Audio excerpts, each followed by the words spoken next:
The World Series is on the air. This is Hal Cotton at Maven Field, Detroit, where the Chicago Cubs and the Detroit Tigers are battling for the championship of the baseball world.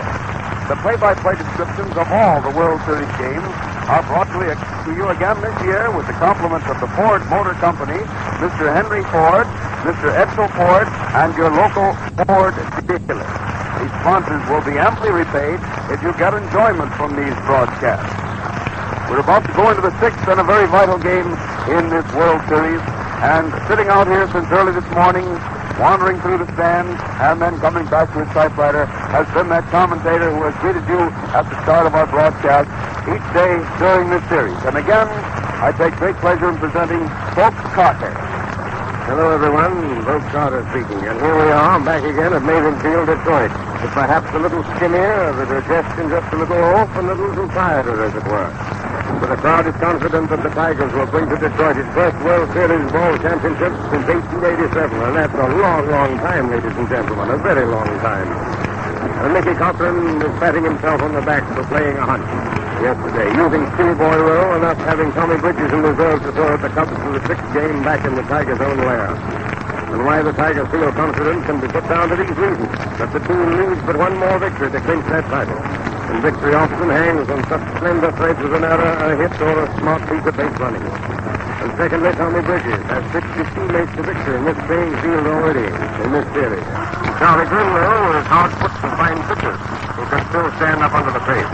And although Lady Luck smiled and handed him the fifth game yesterday, she turned right around and strained a ligament in the shoulder of that great fall pitcher, Lon Warnecki, which most likely will make him unavailable for services again this year. So Charlie has had to call on the veteran Larry French, the veteran fourth sider, to pitch for the Cubs. Bridges has had 3 days left, and Larry's had only 2. And then, of course, the Tigers, as we said, are back in their own home run.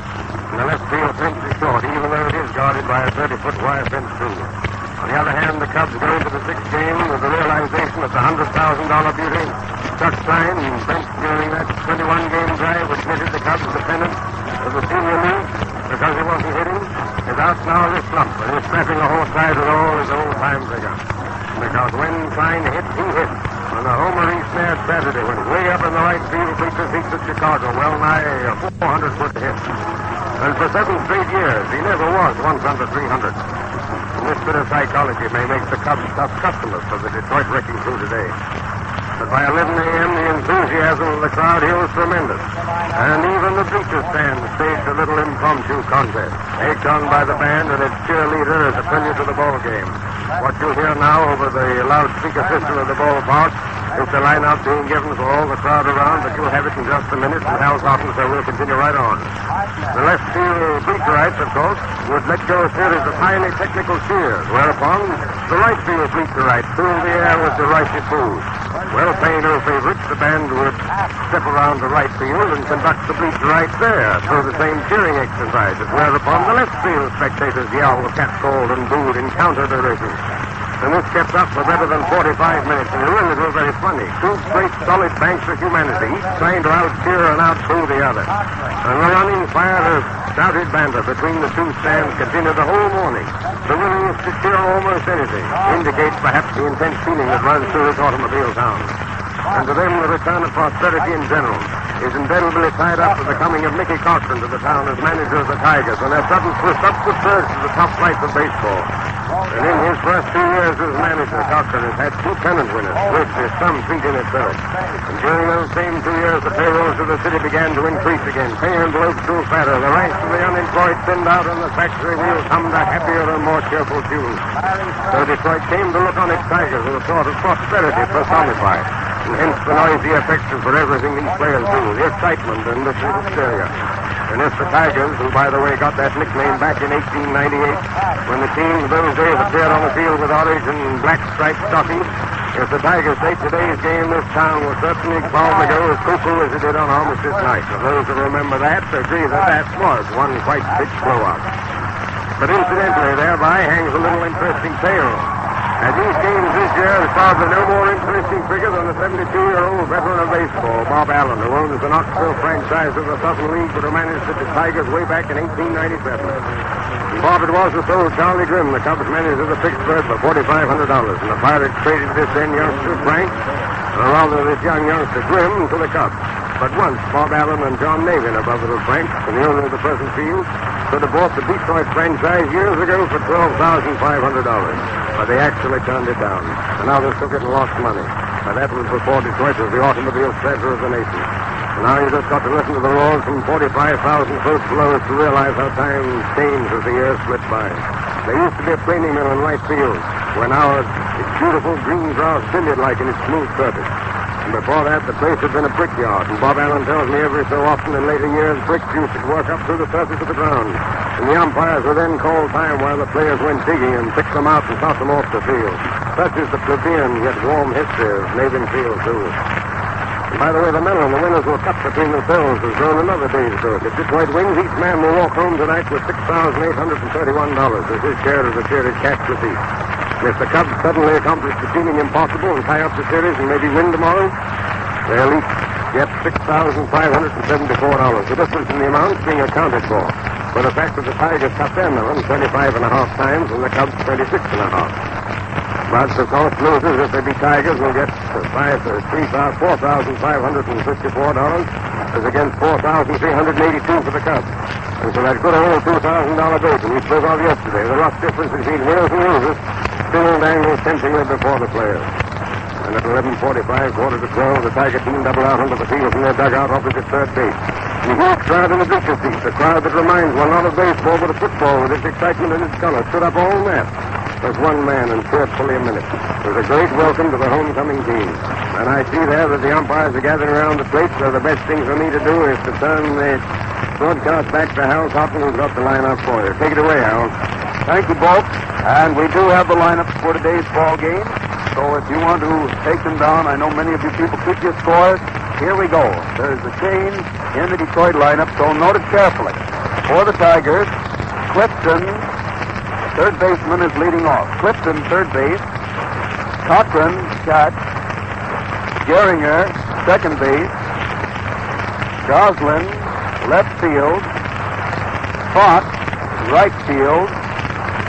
Walker, center field. Rogel, shortstop. Owen, first base. And Bridges pitching. And now we pause while the band plays the national anthem.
What the roar goes up from the bleachers when that national anthem is completed. That means that we'll be on our way pretty soon. We finished that Detroit lineup. Here is the Chicago lineup. Chicago, of course, bats first, and perhaps we should have given the lineup first. Galan, left field. Herman, second base. Klein, right field. Hartnett, catching. Emery, center field. Cavaretta, first base. Hack, third base. Jurgis, shortstop. And Frank, the pitcher. The umpires, Ernie Quigley of the National League behind the plate. Bill McGowan of the American League at first base. Dolly Stark of the National League at second base. And George Moriarty of the American League at third base. Just the opposite of yesterday's reception when the umpires were announced today here in Detroit. The announcement of Moriarty at third brought great cheers instead of the kidding that George got from the Chicago stand. But that is a different slant on things. And George is a former star and manager here in Tigerland. There's been a photographer out there in the field taking a panoramic picture of this whole scene. He had the camera on a high tripod right out back at second base, and they, as they say technically, panned the park all the way around to get the entire crowd. And those pictures will be something that will go down in history as a picture of one of the greatest crowds of the World Series. Every seat occupied, every inch of standing room that can be used. And here come the Tigers out on the field on the run with the crowd giving them a great cheer. And the energetic and ambitious young Mr. Clifton, who has played great ball at third base, and in addition has hit many balls hard, although they haven't gone safe, is leading off. And they figure that he'll do better up there, especially against the left-handed pitching of Larry Frank. Good afternoon, everybody, and we're just about ready to start this sixth game. Tommy Bridges out there tossing a few to Mickey Cochran.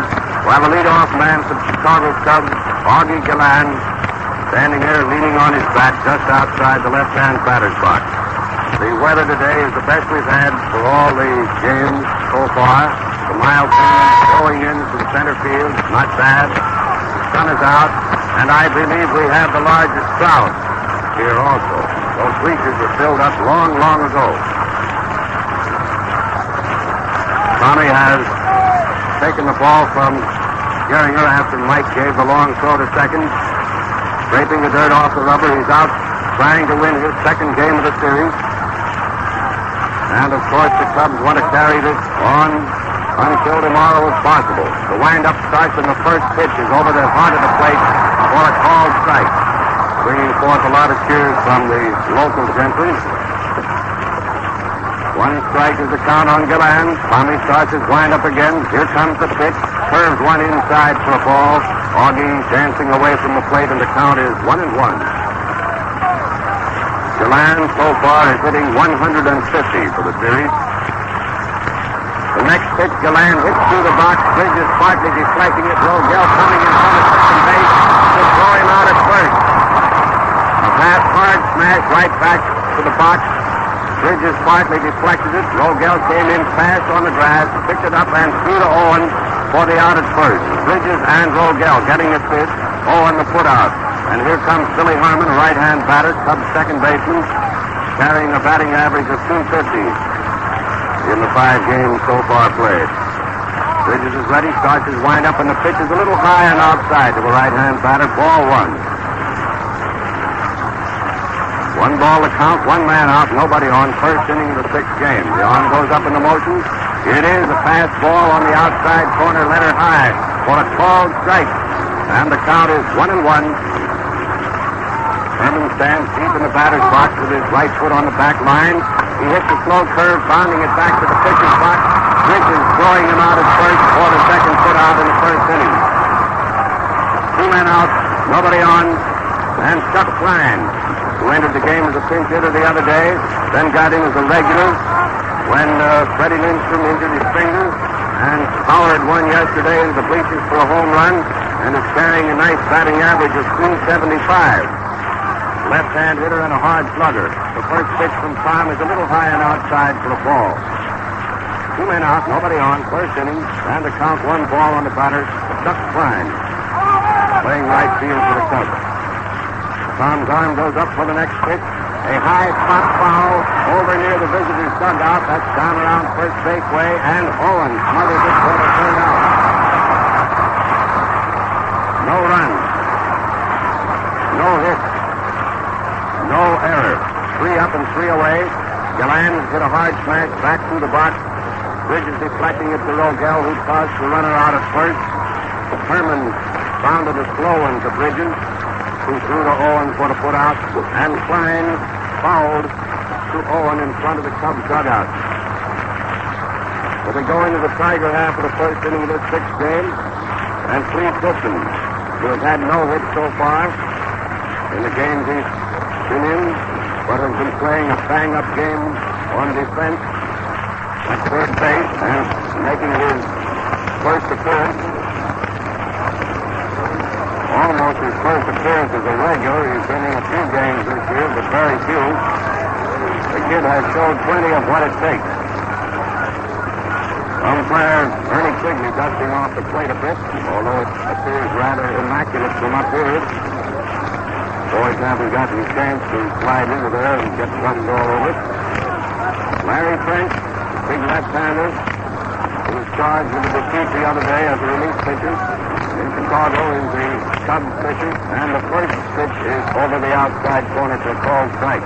Sisson, his right-hand batter. And the next one, Sisson pops, rolls it slowly to third. Stanley Hack comes in, makes a nice pickup, and throw to retire the runner at first. A nice play by the Cubs third baseman, Stan Hack.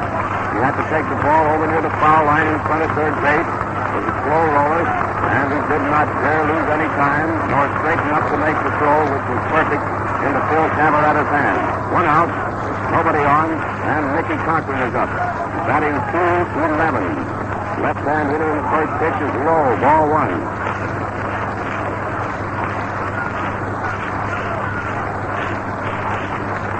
One ball to count. The arm comes up for the next one. That's right through the middle. Fell high for a called strike. Now the count is 1-1 on right. 1-1 with one out. Nobody on. The Cubs fail to get a runner on in their turn at bat. Cochran hits one into left field. It's dropping safely in front of Army Galan for a single. The first hit of the day's ball game. Credited to manager Mickey Cochran of the Detroit Tigers when he slapped one out in the left field for a single. With one man out and Charlie Gehringer up. Charlie carrying around the nice batting average of .368, which I believe leads all the regulars in the game. It does. Keith Fox is next with .364. The fine lead, having not been in all the games, and Gehringer the right field for a base. Cochran is going, now he's coming back to second. He was going to try for third. Decided to stop. Then, when Klein momentarily fumbled, he made another break for third. But Del Baker's coach saw that Klein had already recovered the ball and waved Mike back to second. Runners on second and first. One man out, and Bruce Garsman, batting .294, is up. Had Cochran anticipated that Klein would fumble momentarily, he could have easily made third. However, had he started after his pull-up at second, he would undoubtedly have been thrown out. But Chuck didn't take any time to recover.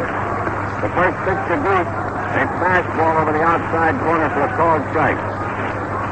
Two men on, one man out, and one strike on Garsman, left-hand batter. French is ready. Here's the pitch. And Garsman pops one, an easy little looper to Billy Jurgis, the Cubs shortstop. Two men out. Cochran on second, Gehringer on first, and Steve Fox, who is batting .364, is up.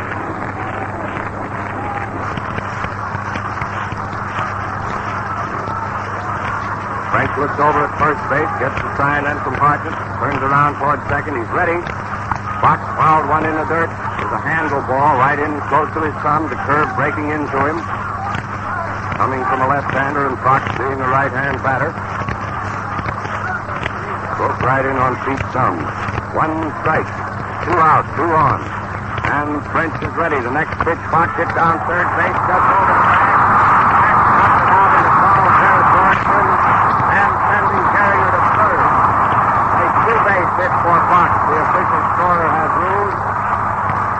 Scoring Cochran with the first run of the game, and sending Gehringer in the third, of course. It was a hard smash for Stanley Hack, the Cubs third baseman, to handle. He managed to partly block the ball, but shoved it on over into foul territory, and it squirted out into left field. So short and left that Galan had to come far in to make the play, and that was why Gehringer got all the way to third and Fox to second. Now we have Jerry Walker being given an intentional pass. Ball one.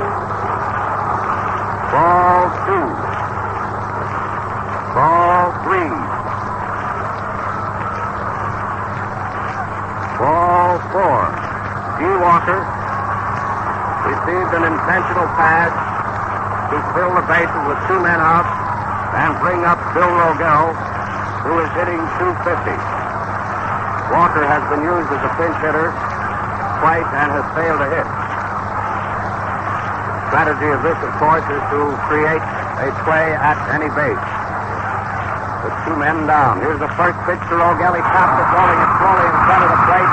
And it forces Geringer at the plate on French's cross to Gabby Hartnett, the catcher.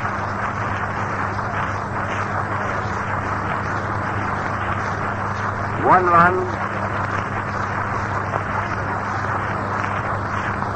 3 hits. No error. And at the end of the first inning of play, the Tigers are leading the Cubs 1-0.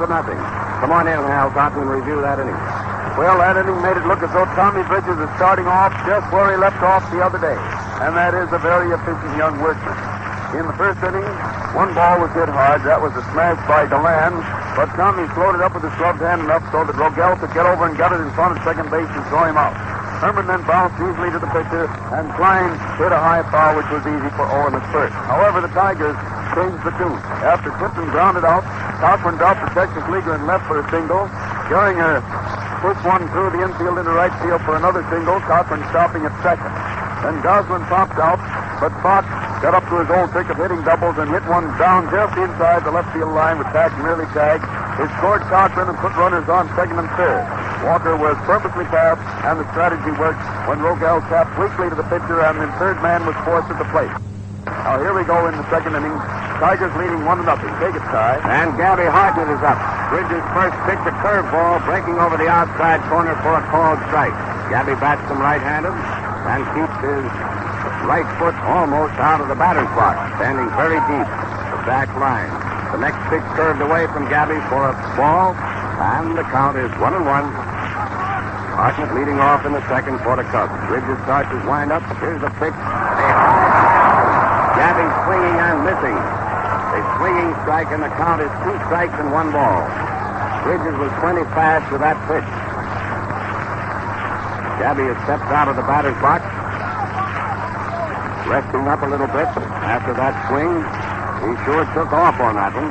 Now he's back in again, and Bridges blowing on his left hand, getting a little moisture on that hand to grip the ball a little better. He starts his wind-up. Here it comes. Fast one. A third strike. And if anything is in that person, right across the letter, they call third strike. 1 man out. And Frankie Demery is up. Demery batting 300 so far in the game already played. That's the right-handed also. And Bridges starts his wind-up. His curve is outside. Ball 1. 1 ball is the count. 1 man out. Nobody on in the second inning. The Tigers leading 1-0. The next pitch is fouled back. It was a fastball. Frank was a bit under it. And Fox netting. Strike 1. Makes the count 1-1. Tom takes a little time before delivering this new ball. He's gotten it in shape now. Throws the rubbers. There's the wind-up motion. Here's the pitch. Curve low and outside. Ball 2. 2 balls, 1 strike. 1 out. Nobody on. Again, Tommy flexes his right shoulder a little bit. Takes a stretch. Now he gets on the rubber. Starts his wind-up. It's coming in, and it's a slow curve, a little high, ball 3. Tom was trying to break that one down across the batter's shoulders, but it failed to sink, and the count is 3-1. Now we'll see what this one is. A high one which he hits high into the air in right field. Big Fox is ambling under it and has it. And Demery is retired on a fly to Fox in right field for the second put-out of the second inning. 2 men away, and Phil Cavaretta is up. Cavaretta is hitting 100. Phil went hitless until the 4th game, I believe it was, wasn't it, Hal? Then he got 2. Got 2 in that game. Left-hand batter has been playing a 12 game at first base on defensive play. Bridges just lobbed up a slow curve for a called strike. The count is 1 strike on Phil. Tommy starts his wind-up for the next pitch. High and inside. Ball 1. Cavaretta leading away from that fireball. And the count is 1-1. 2 out, and nobody on in the second. There's the motion. Here's the pitch. Cavaretta hitting down past Owen. Down that right field line. He's going around first. Fox is momentarily fumbled. The ball is coming into second. And Cavaretta is on second on an error. Charge. A hit and an error, was it? A hit and an error. Charge to Fox. Single for Cavaretta. Fox charged with the error in failing to pick up the hit in time to hold still to first base. The tying runner's on second. 2 men are out. And Stanley Hack, batsman left-handed, plays third base for the Cubs and is hitting 167 so far. Takes the first pitch for a called strike.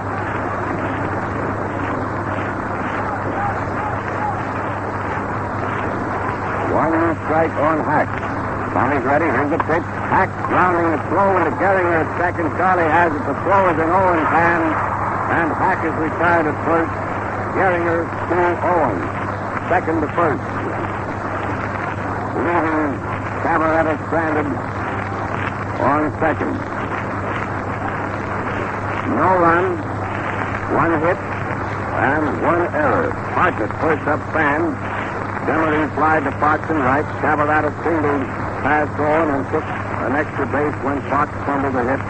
Hack ended the Cubs half of the second, grounding out Gehringer to Owen. All right, we're ready to go for the Tiger half of the second with Marvin Owen still looking for his first hit in the series, leading off for the Tigers.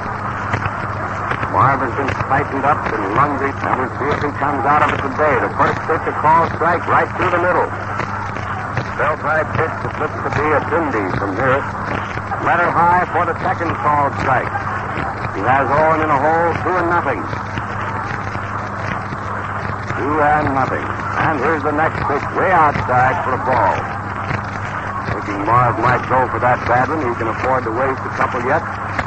With a count, 2 strikes and 1 ball. And strike out swinging. French broke a curve in there on the inside corner.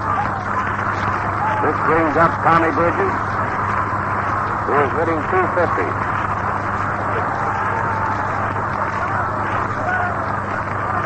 Tommy comes up slowly, gets quite a hand from the local audience.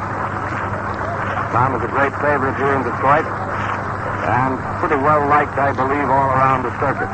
French is using a nice quick breaking curve and slips that one over for a called strike. 1 strike on Bridges, 1 man out, nobody on. Tom started the swing at that one, but I believe umpire Ernie Quigley will rule that he pulled his swing in time to keep from being charged with a strike. That is the ruling. It's a ball outside. Tom was going to go for it, figuring it was a curve coming in, decided it was a fastball, and there's a called strike. Came right over that outside corner, and the count is 2 strikes and 1 ball. French working very nicely. 2-1. The arm goes up in the motion. Bridges hitting the bounder to second base. Billy Herman comes in fast and throws the runner out at first. Phil Cavaretta cooperating there by making a sitting catch of a rather wild toss by Herman. Bill had no chance to straighten up to aim that one at the throw from the ground. And there are 2 Tigers out, nobody on, and Flea Clifton is up, looking for his first hit. Score 1-0 in favor of the Tigers. A swinging strike. French is quite fast and has a nice breaking curve. He's receiving the local batters. 1 strike on Clifton. The arm goes up for the next pitch, and Flea fouled that one into the dirt. And against umpire Quigley's right foot for the second strike. 2 strikes and nothing. 2 men out and nobody on. There's the motion. Here's the pitch. Clifton waving at one that was outside for the 3rd strike. And French had no difficulty in retiring the Tigers in order in that inning. No runs, no hits, no errors. He took personal charge of Owen and Clifton to retire them 1 strike, and caused Bridges to hit a slow bounder to Billy Herman at second. So the score at the end of the second inning of play is 1-0 in favor of Detroit. The Tigers have made 3 hits, and the Cubs run and take it away, Hal Barber. Within a few days after the World Series, the new Ford for 1936 will be introduced and will be on display at Ford dealers everywhere. Yes, both pitchers seem to settle down to the real groove in the second inning of this ball game. The Cubs broke the ice with their first hit in the first half of the second one with 2 outs. Cabrera hit one down the first base line. It was a little bit too hot for Owen to get to, and he went on to second base when Fox fumbled. However, Hatch was an easy out on a bounder to Gay to end the inning, and the Cubs had their first hit, but no run. One automotive in their half, 2 of the 3 men striking out, and Cabrera making a good play on Merman's rather hasty and wide throw to get Bridges in between the 2 strikeouts. And so the score is 1-0 in favor of Detroit going into the third inning. Cubs attack and come inside. And we have Billy Burgess, Cubs shortstop, up, carrying a batting average of 250 so far in the 5 games played. Bats him right-handed. Bridges looks him over, starts his wind-up motion. Here's the pitch. It's a fastball missing the outside corner. Ball 1. Tommy blows on his pitching hand again. And we start his wind-up motion. And here's a fast one outside. A little high also. Ball 2. 2-0. 2-0 on Burgess, opening the third inning of play. There's the motion. Goblin cut the corner for a called strike. Bell 5. 2 balls and 1 strike. Burgess leading off in the third. Tommy goes into motion. And there's a hit, a line single over second in the center field by Bill Burgess. Cubs shortstop, the second Chicago hit. And he hit that one plenty. No chance for anyone to get in front of that one. This brings up Larry French, the pitcher, who, as we told you in Chicago, throws them left-handed and bats right-handed. Runner on first and nobody out. You see what the Cubs play for, sacrifice or hitting it out. It's a sacrifice, evidently, because French shortened up, tried to bunt at him, missed it, and it's strike 1. 1 strike on French. Burgess on first. Nobody out. Third inning. Tigers leading 1-0. He laid that one down foul. Strike 2. We have to wait for umpire Quigley. As Cochran was standing about halfway out in front of the plate there with his bounder.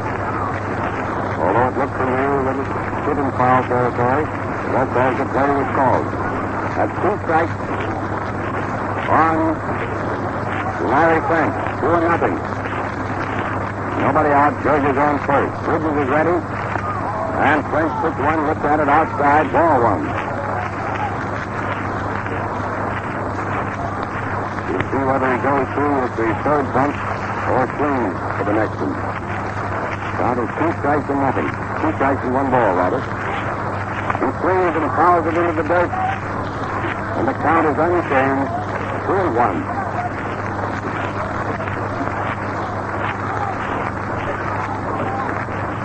Bridges has a new ball. He's rubbing the shine off of it a bit. Gets up on the low and faces the batter again in pitching position. And here it comes, a swinging third strike.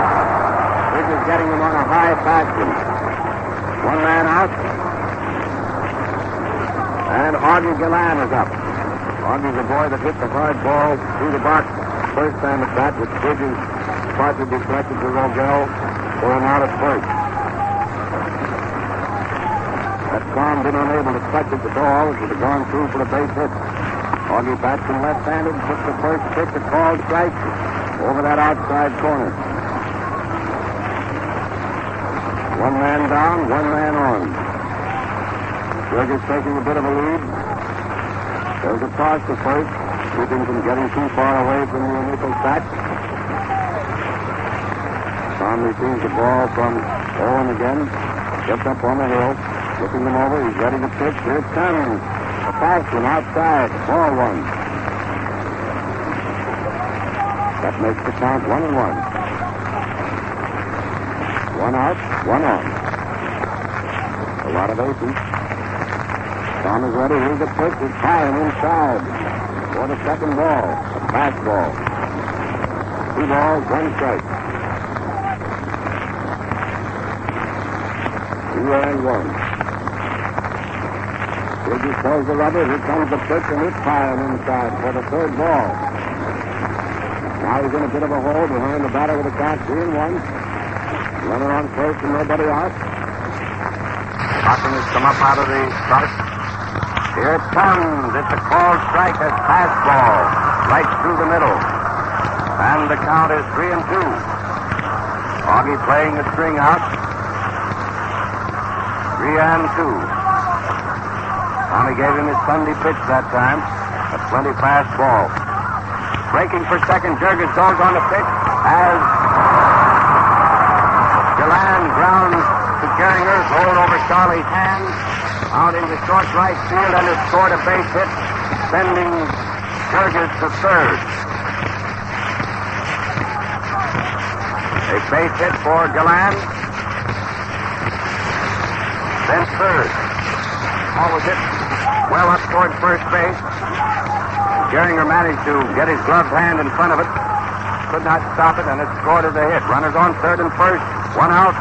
Billy Herman is up, and the first pitch, a called strike. The Cubs are in a swell spot here to tie the score.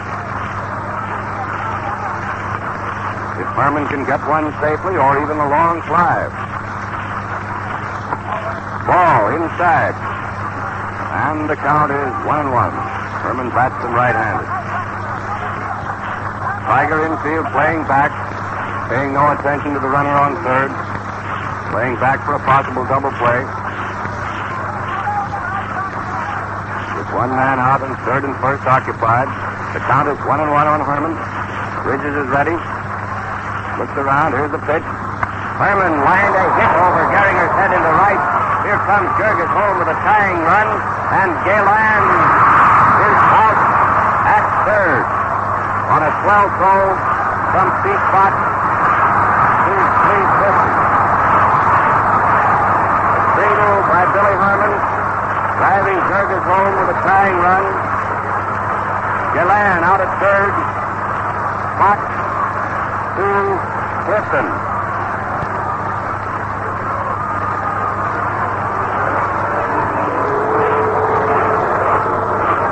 Cut line is up.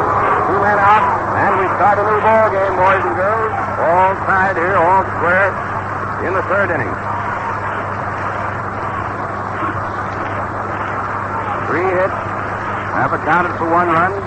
Tigers made 3 hits to get their 1 run. Hits are now 4 and 3.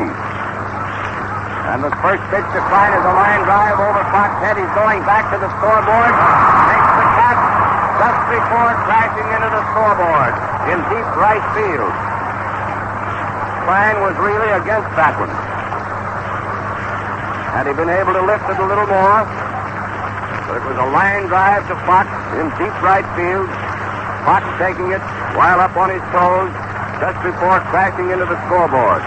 1 run, 3 hits, no errors, and it's all square at 1 run with 2 1/2 innings played.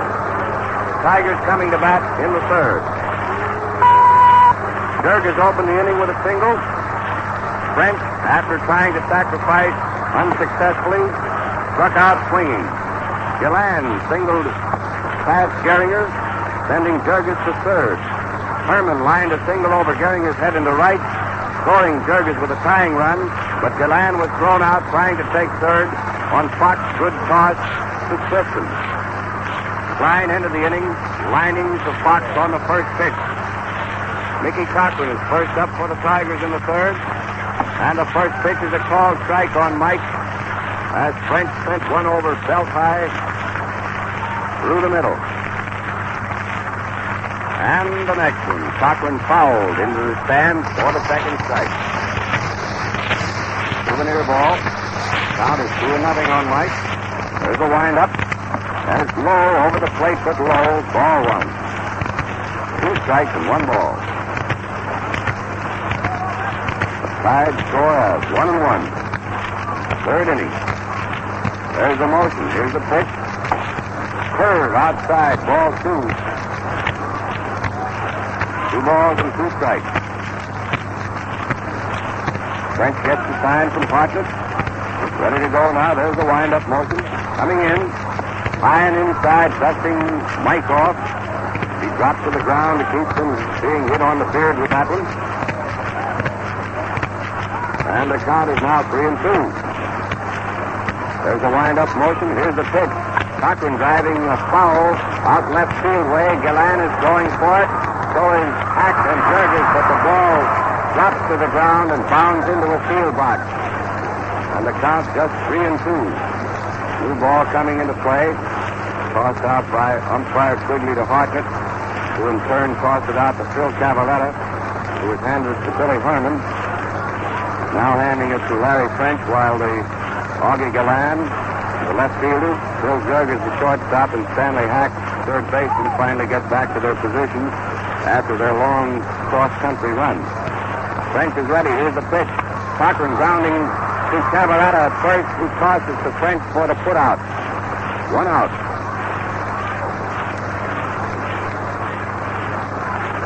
And Charlie Gehringer up. Gehringer also singled in the first inning. Nobody on, 1 man out in the 3rd. Score tied at 1 run. French is ready, starts his windup. Here's the pitch. On the inside corner, a fastball for a called strike.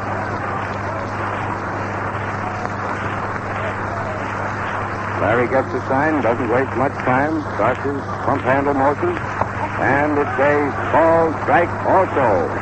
Better high pitch on that inside corner. Makes the count 2 strikes on Gehringer. 2-0. French is pitching with good control. Throws a curve way outside that time. Ball 1. Which would be expected he wouldn't lay a good one in there. So the count 2 strikes and 1 ball. The arm goes up for the next pitch. Gehringer dropped one in the short left field. Gallan is coming fast for it. He can't get to it. The ball drops to the ground, just beyond him, and Gehringer is safe at second on what will probably be scored a 2-base hit. The fly in short left field. It's a 2-base hit for Gehringer. Gallan came fast for it, couldn't get up to it, and the ball dropped dead at his feet. Charlie legged it around first and easily beat the throw to second. So we have Gehringer on second, 1 man out, and Bruce Johnson, who pots to Bill Jurgens the first time at bat, now up. Johnson drove back in a long foul out into the stands in right field, strike 1. He pulled that one too much, and it curved over into the stands. The wind is blowing toward the right field bleachers. Trumbull Avenue bounds the ballpark out that way. So if in the course of this game any of us mention a ball being hit into Trumbull Avenue, that means it's over the right field wall. Swinging, strike 2, going for a pitch that was over the outside corner and low. And the count on the goose is 2-0. Gehringer on second, 1 man out in the 3rd. The score tied at 1 run. French is ready. Here's the pitch. Curve way outside. Ball 1. It popped out of Gabby's glove. No damage was done, however, as Gehringer is playing it safe at second base. Mr. Hartnett has a habit of throwing very well to bases. And the boys respect that arm. Now there's 2 strikes and 1 ball on Leon the Goose Gosling. He has Gehringer backed off second. Hack has the ball, taking Gehringer back to second.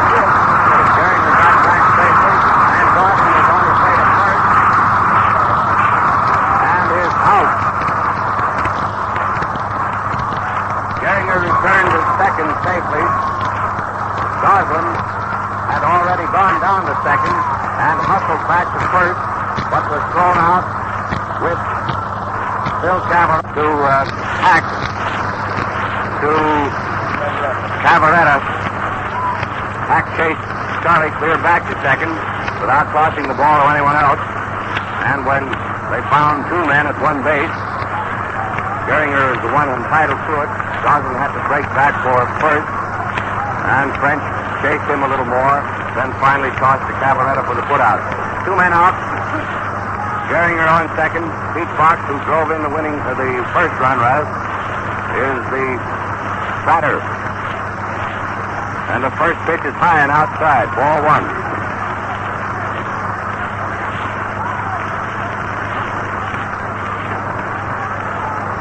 Two men away. Geringer taking the lead off second. French is ready. Here's the pitch. Fox drove that one to left field. Augie Galland spreading his arms to wave Frank Demery away, makes the catch, ending the third inning. No runs, one hit, no errors, and the score at the end of 3 innings of play is all square at 1 run. Come on in, Hal Cotton. Well, that third inning began to reflect the rather hysterical air of these two teams out here today. The Tigers within reach of their first World Championship, and the Cubs leading the game to stay in the run. Cubs tried to score in the third inning when Jurgis opened with a single. French tried to sacrifice, failed, and struck out, but Galland crashed a single off Geringer's glove into right field, putting Jurgis on third. Herman singled to right center, scoring Jurgis with a tying run. Galland tried for third and slid in safely. He protested rather vociferously for a moment because the third baseman Clifton had hooked him off the bag after he slid in, but the umpire ruled that he was in there anyway, and so that's the way it stood. And then Klein pickled the first one to right field corner, but Fox went back nicely to get it for the third out. That made it 1 run, 3 hits, and 1 left. The Tiger half, they threatened again after Cochran grounded out. Geringer dropped the Texas League double and left, but he was got back to second safely on Gosling's tap, but Goslin was out trying to get back to first, and then Fox flied out for the third out. And the score is still a tie, 1-1, going into the fourth inning. Cubs at bat, and here we go. And Gabby Hartnett is up. Bridges is ready. The first pitch to Gabby is a called strike. Tommy fanned him the first time up and laid that one right through belt high for a called strike. Bridges starts his wind-up again. Here comes the pitch. It's a fastball over the outside corner for the second called strike. 2-0. Gabby stepping out of the batter's box and looking at the plate. Now he's back in again. Count 2-0. Tommy starts his wind-up motion. He hits that one plenty right through the box and over second for a single into center field. Tommy tried to sneak that third strike over after having him 2-0. Gabby was not to be fooled and hit that one right through the box and over second for a single. The fifth hit rather off Bridges so far, while the Tigers have made 4 off French. Frank Demery is up. Frank flied to Pete Fox in right field the first time up with the right-hand batter. They're swinging, strike one. Runner on first and nobody out. Score tied at 1 run. It's a battle.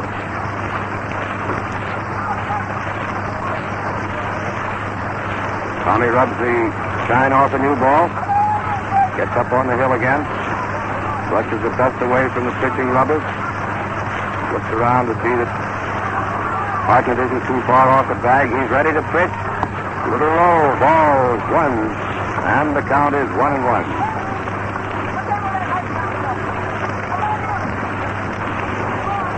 One and one. Tom is ready.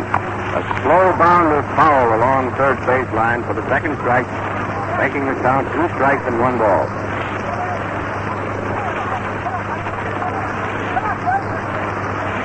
Hartnett coming back from down around second base where he had gone on that when he heard the bat crash into the ball. Now he's back at first looking at Tommy. Tommy's looking over at him. He's on the rubber now, ready to pitch. Here it comes. Another foul along third baseline, going on over to the Tigers' dugout. Bridges pitching it in close to his hands, and he's stopping the pitches. 2 strikes and 1 ball. Nobody out. Hartnett on first, and the batter is Frank Demery, sub-center fielder. Bridges throws the rubber, and here's the pitch. High and inside. Frankie leaning away from that fast one. Good idea. Count 2 strikes and 2 balls. 2 and 2. Strike 3 called. Bridges cutting the outside corner with a leather high pitch. 1 out. Hartnett on first. And Phil Cavaretta is up. Kid helped himself to his 3rd hit of the series. First time at bat today, when he slapped one down first baseline. With Owen waved that as it went past, and then Fox fumbled, giving him an extra base. The left-hand batter and swinging, strike 1. Phil took plenty cut at that one. He went around. Like the horse with the lavender eyes on the merry-go-round. Bridges is on the rubber again. Looking the batter over. Here's the pitch. Cavaretta popping in the air. Down near second base. Fire Chief Billy Rogel is standing right at the bag to make the catch.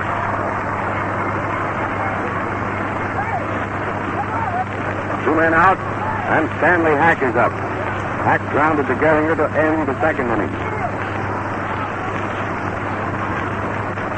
Hartnett is still on first. Hack is a left-hand batter also. Bridges blows on the pitching hand. Flexed the fingers a bit. Now he's facing the batter, and the first pitch is fouled back into the dirt. Strike 1. 1 strike on Hack. Tommy takes his glove off and rubs up this new ball with both bare hands. Glances over to Hartnett. Gabby has a bit of a lead. Owen is not holding him very close to the bag now, playing rather deep for a left-hand batter. Strike 2 called. Bridges served a very slow curve that time, but was considerably more than a wrinkle. And the count is 2 strikes. Again, Tom blows on the pitching hand, looks in, gets a sign from Cochran. Mike comes up out of the crouch. The mitt is up there for the target. It's a foul ball coming up here. It may come in. No, it just, you heard it probably, just hit on the roof above it.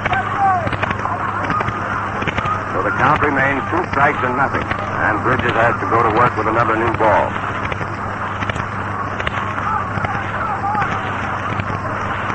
2 and nothing.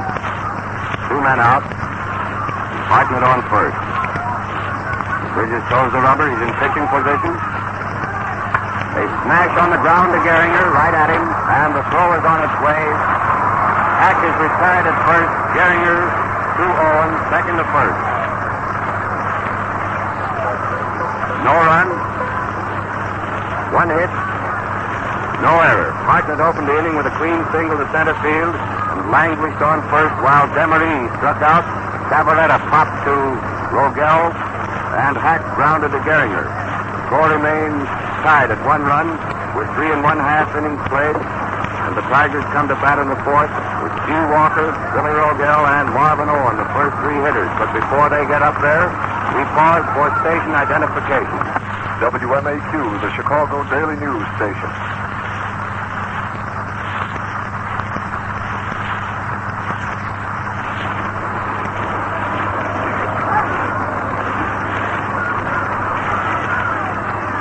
This ball game is quite even all the way around. The Cubs have been at bat in 4 innings and have 5 hits and 1 run, while the Tigers have batted in only 3 innings and have 4 hits. There's the evening hit. Walker singling on the first pitch into right field, hitting it on the ground between Herman and Cavaretta.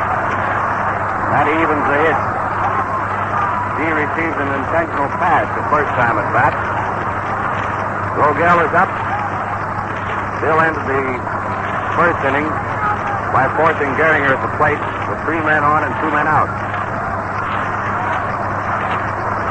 French takes his stretch, and the first pitch to Rogel is a hit into left field on the ground between Zerges and Hack. So shortstop and third base. Walker on second. Rogel on first. Both boys hitting the first pitch. Incidentally, Rogel is batting right-handed, of course, against the left-hand offerings of Larry French. He's a switch hitter, but would rather bat left-handed. The Cubs bat boy is on his way out to the runway between the left field pavilion and the stand to order a Cubs pitcher to warm up. Marvin Owen is up. No hits so far. A hard bunt to third. Forcing Rogel at second on Hack. Good throw to Bill Gerges, the shortstop. Stanley played that ball perfectly, coming in fast to take this bunt from Owen. Took a quick glance, saw that he had a chance for Rogel at second, and made the play perfect. One out. Walker on third, Owen on first, and Bridges is up.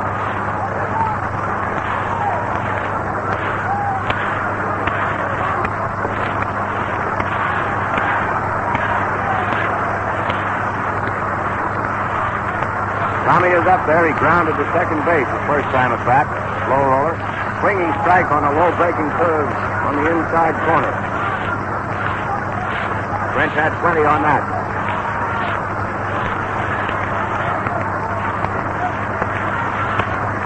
Stage is set for a double play. With second base, first and third being occupied and one down. A fastball way outside. And the count is 1-1. 1-1 on Bridges. Walker on third. One man out. French is ready. Here's the pitch. Another pitch outside. Ball 2. 2-1 is the count. 2 balls and 1 strike.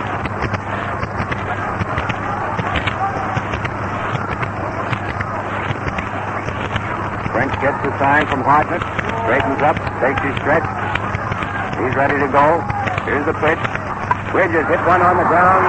It looks like a double play ball. Third, second, to first, but by fast running Bridges beats Herman's relay to Cavaretta and is safe on a fielder's choice. Owen is forced at second. Hack to Herman. Walker scoring. And with fast running, Bridges beats Herman's relay to Cavaretta and is on first on the fielder's choice. Only one man out. Owen forced at second.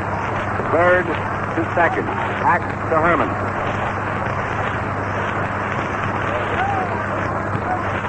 Two men gone. Bridges on first. Clifton is up. The pitch is low and outside to a right-hand batter. Ball 1.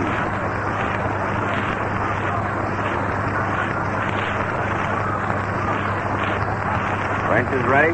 His arm goes up in the motion. Clifton grounding to shortstop, an easy chance to Bill Gerges, who picked it up and tossed to Billy Harmon to force Bridges for the third out.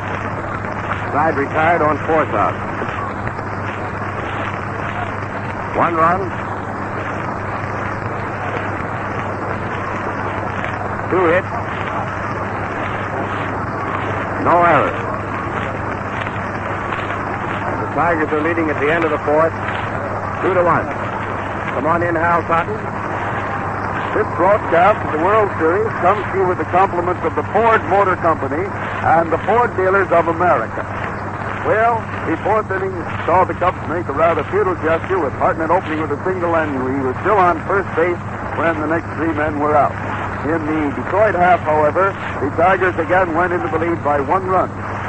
Walker opened with a single to right, and Rogel also hitting the first pitch single to left. Owen tried to bunt, but Hack made a daring and perfect play to force Owen at second. However, Walker went to third. And then on Bridges' bounder, it looked for just a second as though they were going to get a double play, but the ball was hit slowly, and while the play was made perfectly, Bridges hustled hard and got to first base, allowing Walker to score to give the Tigers their 2-1 lead, which they now hold at the end of the fourth inning. We're going into the fifth, and here we go. All right, here we are with Bill Gerges up. Owen front, forced Rogel at second. Billy Gerges is up. He's had 1 hit and has scored the 1 Cub run so far. He looks at the first pitch, which is low and outside. Ball one.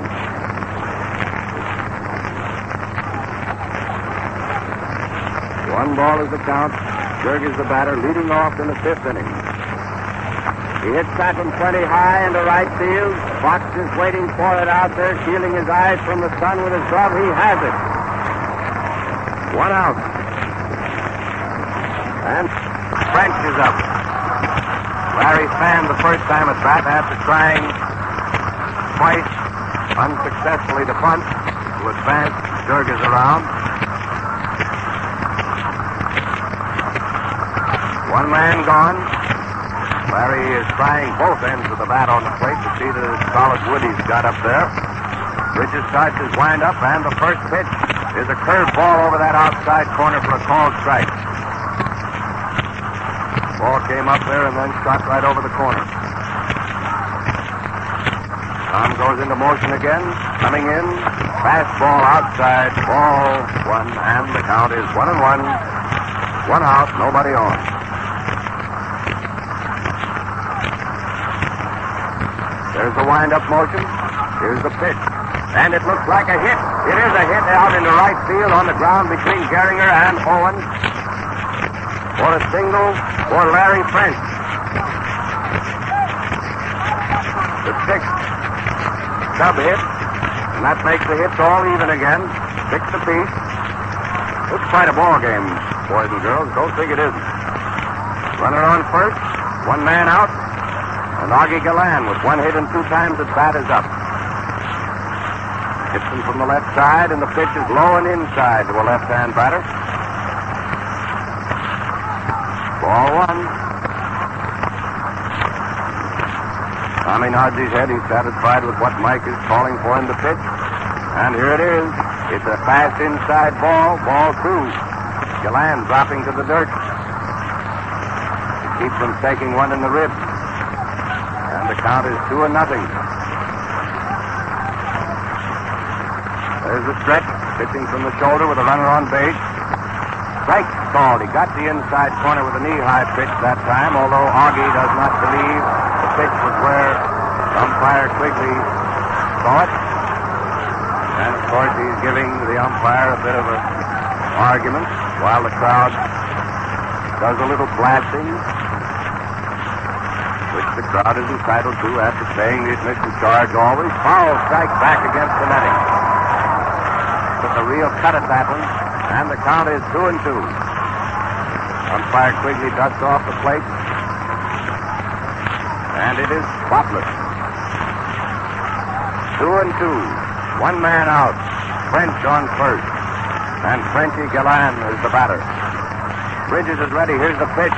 He's fouled one off the end of his bat. Going over to the Tiger dugout. Manager Charlie Grimm, coaching at third, watched it roll over. Eldon Ocker receiving it. Tossing it out to umpire Moriarty, who examined it and found the ball was a little bit lopsided, having connected with the end of Galland's bat. The count is 2-2, and Bridges pitching a new ball, which is a called third strike. Cochran dropping it. Ball was right through the middle. Even Mike was surprised it was so straight. 2 men out. French on first, and Billy Harmon with one hit and 2 times at bat is up.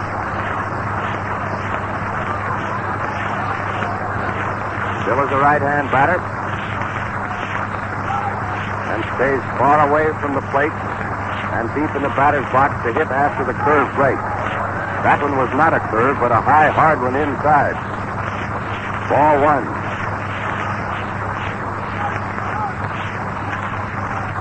Two men out, a runner on first. Ball one is the count. Bridges ready, and a slow curve a little high. Ball two. 2-0. Tommy blows on the meat hand so he can get a better grip on the apple. Steps up on the rubber again. Has the sign from Cochran. Mike is holding up the big mitt for a target. Here's the pitch. Another high pass one, ball 3. And he's behind the batter, 3-0. One man out. French on first. Two men out, rather, and French on first. Strike called. He just aimed that one. There was nothing on it. Pitch came right through letter high. Count is now 3 balls and 1 strike.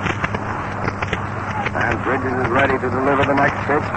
There's a drive that's going out into left field, going way out. It's in the bleachers over the screen for a home run, putting the Cubs in the lead as French trots home ahead of Billy Herman. That makes the score 3-2 in favor of the Cubs.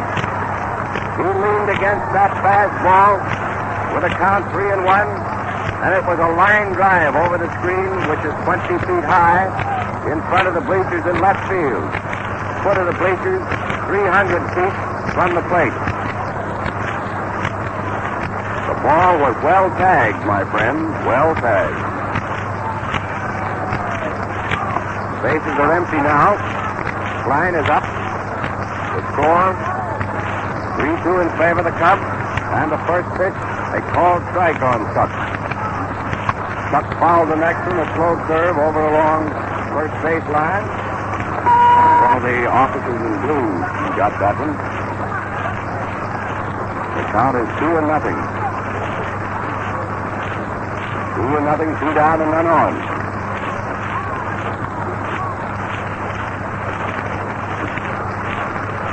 Bridges looks around, starts his wind-up motion.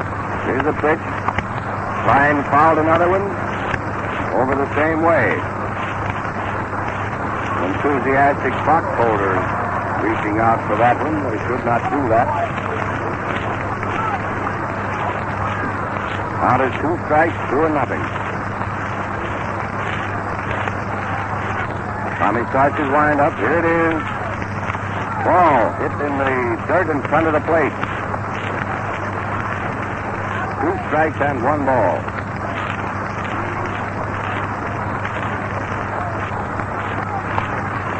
The count is 2 strikes and 1 ball, and there's a base hit for Klein. A line single into right center field on the ground, down near second base, too far down for Gehringer. Walker throws the ball in, and Klein is on first. With 2 men out, Gabby Harkness with 1 hit and 2 times at bat is up. The score, in case you've just tuned in lately, is 3-2 in favor of the Cubs. And we're playing the first half of the 5th inning of the 6th game of the 1935 World Series here at Maven Field in Detroit. Gabby is in there, ready to swing. Big, powerful right-hand batter. Klein taking the lead off first. Here's the pitch. It's through the middle for a called strike.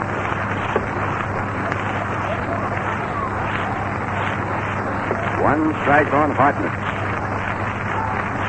Bridges throws the rubber, takes his stretch. Pitches a high one outside for a ball. And the count, 1-1.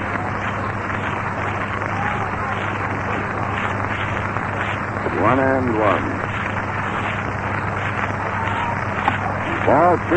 Tom missed the outside corner with a fastball. So it's 2 balls and 1 strike. 2-1. He's on the rubber in pitching position. The drive to left field. Gosling is waiting for this lazy fly and has it. 2 runs. 3 hits. No error. Jurgens flied to right. French singled. Gillan struck out. Herman hit a home run in the bleachers, scoring behind French. Klein singled to center, and Hartnett flied to Gosling for the 3rd out. Take it away, Hal Hunt. The National Broadcasting Company presents a special news bulletin from the Press Radio Bureau. Geneva. The Council of the League of Nations has just adopted a report declaring that Italy has resorted to war in disregard of its covenant. The Council recommended that fighting stop at once. The report held Ethiopia not guilty of any act of aggression. Another bulletin from Geneva. The League of Nations has just taken the gravest step in its history. The Council has agreed to punish Italy for its invasion of Ethiopia. The 13 members unanimously bound themselves to apply economic and financial sanctions under Article 16 of the Covenant. They adopted the report of the Committee of Six, which accused Italy of resorting to war in disregard of its pledges. This bulletin is from the Press Radio Bureau. For further details, read your newspaper. And now come inside. All right, Mickey Cochran is leading off in the Tiger half the fifth. French just pitched him a wide ball. Mike now fouled that pitch, and the count is 1-1. 1 ball and 1 strike. Cochran has 1 hit and 2 times at bat. The score, 3-2 in favor of the Cubs. French gets a new ball. He's ready to pitch, and did pitch a beautiful curve right over the heart of the plate, knee high. Making the count 2 strikes and 1 ball. Larry is deceiving the boys with that curve. Fastball through the middle for a call strike. Mixes them up. A foul, a hook, and a fast one. And Cochran is called out on strike. 1 out, and Gehringer up. Charlie has had a single and a double and 2 times at bat. Grounder to Herman. He's coming for it. He has it. Throw is on its way, and Gehringer is out at first. Herman to Cavaretta. Second to first. 2 down. None on. And Goslin up. Bruce has gone hitless in the 2 times he's been up.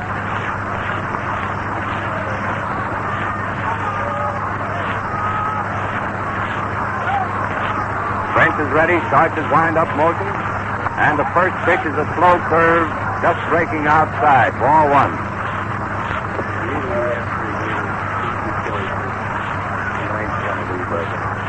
Goslin caught one right in front of the plate. Gabby Hartnett is walking out to make the catch, ending the 5th inning. No run, no hit, no error. The Tigers being retired in order. And taken away, Hal Cochran.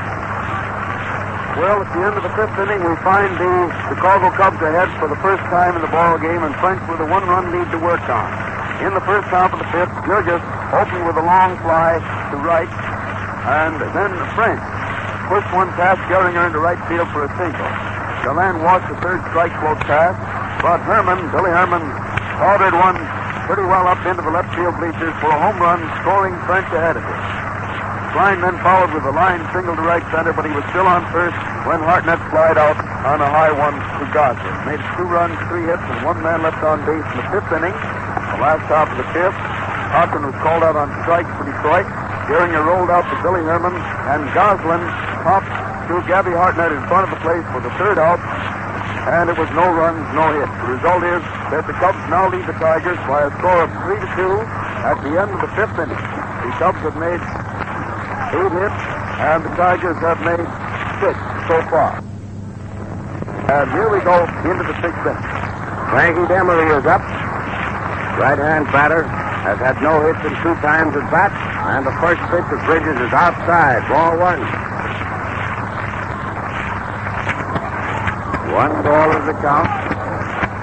Tommy's arm goes up for the next pitch, and it's a called strike, cutting the outside corner knee high. 1-1. 1-1 on Demery. Demery is knocking the dirt out of his feet as he says a few words to umpire Quigley. Now he steps back into the batter's box. Bridges is ready to go. There's the motion. And the pitch is hit on the ground to shortstop. Rogel coming up with the ball and throwing him out from deep short.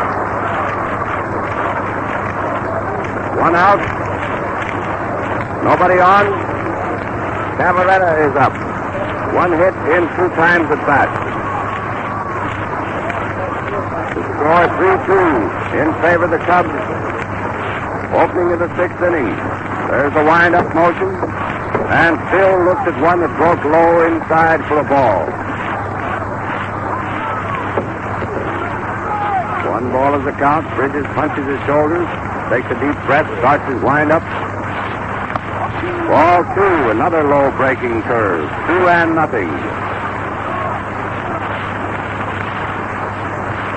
1 man out, nobody on. There's a motion, and the pitch. is through the middle, a called strike. Bridges using the fastball that time after failing to get Cavaletta to go for two curves that broke low. Pitched the fast one right through the middle, belt high. Up here in the stands, foul, strike two. Left it on the coping above our heads. We haven't had a typewriter nor a telegraph machine wrecked so far in the series. We do much better than that in the regular season. The count is 2-2. There's a windup with this nice new white ball, and it's fouled into the dirt off to the left of the plate. Bill hitting it on the end of his bat, and umpire Quigley is going to take a look at it. After tossing Bridges a new one, see if this ball is damaged. Evidently is not, because the ball boy has been allowed to put it in the little cellar down here. And the count is 2-2. Tommy starts his windup with this nice new white one. Cavaletta fouling a slow curve into the dirt. Some fat boy getting that one. Kneeling there with a waiting batter, who happens to be Stanley Hack. And the count remains unchanged, 2-2. There's the windup for the next pitch. Fastball outside, ball three. Ball so high, 3-2. One man out, nobody on. Bridges starts his windup. Here's the pitch. It's a slow ball, and it's a grounder to Gehringer at second. The throw is on its way. Cavaletta out at first. Gehringer to Owen. Second to first. Two out. Stanley Hack is up. Stan has grounded to Gehringer both times at bat. Left-hand batter. He's got them right down Charlie's alley. Here's the first pitch, and it's a fast one outside, ball one.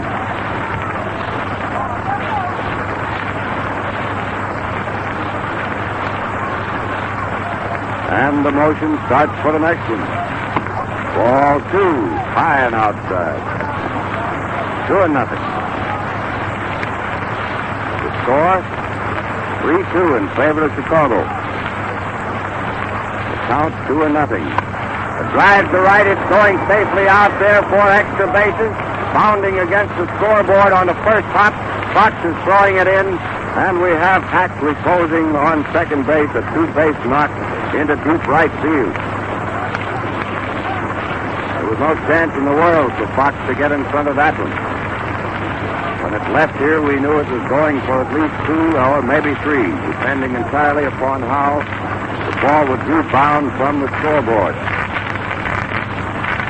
Found it perfectly for Fox to make a quick play into second base. So we now have Hack on second, two men out, and Jurgens is up. One hit and two times at bat.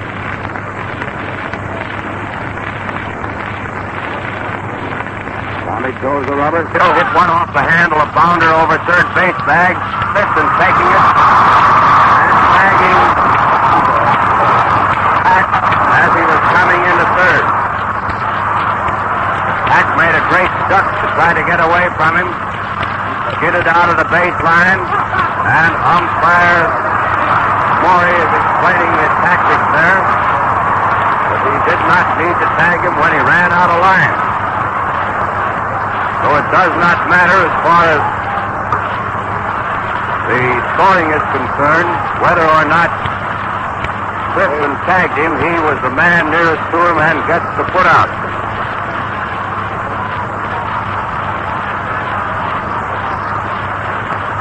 No runs, one hit, no error. The end of 5.5 innings played. The score is 3-2 in favor of the Chicago Cubs. And we pause for station identification. This is WMAQ, the Chicago Daily News station.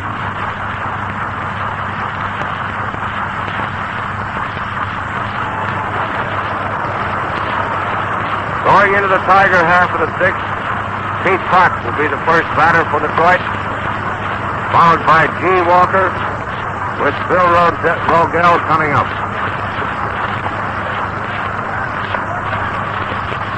Frank is tossing a few to Hartnett. There's the long throw to second. The crowd is in very much of a hubbub over that play at third. And they're still murmuring. Cheering now for a Tiger hit, being a very local partisan crowd, of course. And the first pitch to Fox, they call strike. Over the outside corner, letter high. Fox pops that one into short left field. Augie Galland has no trouble getting under it and now has it for the put out. One out, and Walker is up. Walker walked the first time, singled the second time.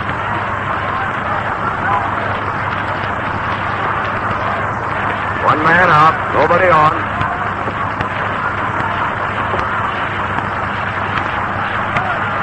French raises his arm for the pitch, and it's way outside, ball one.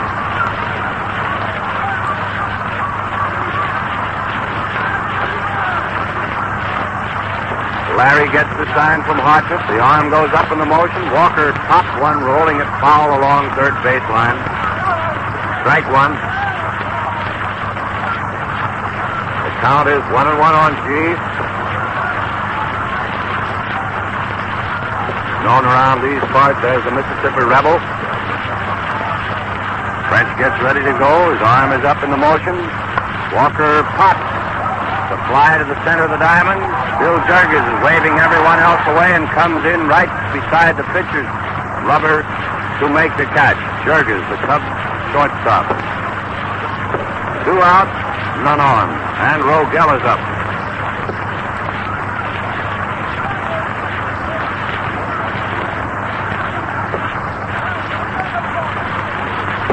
Two men down, nobody on. And the first pitch is driven into left field. It's going close to the foul line. It's inside, however, for a ground rule double. A ground rule double deep into the left field corner. Dropped just inside the foul line, and a fan reached out from one of the boxes there to make a grab at it.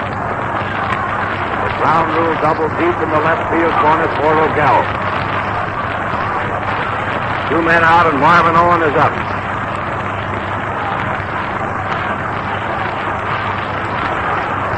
Score 3-2 in favor of the Chicago Cubs. The French takes a bit of time, picks the dust off the pitcher's plate. Now he's up there in the hole, taking his stretch. And the first pitch is a single. His first hit of the series. Rogel is spinning around third base, coming home with a flying run. Marvin Owen, who has been the goat of the series, delivered his first hit on the first pitch. A line single to left field to drive Bill Rogel home with a tying run. And the crowd here at Navin Field is in pretty much of a frenzy.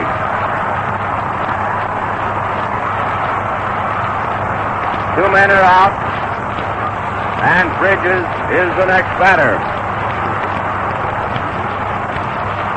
Jurgens talking to French out there, or Billy Herman rather, talking to French out on the pitcher's mound.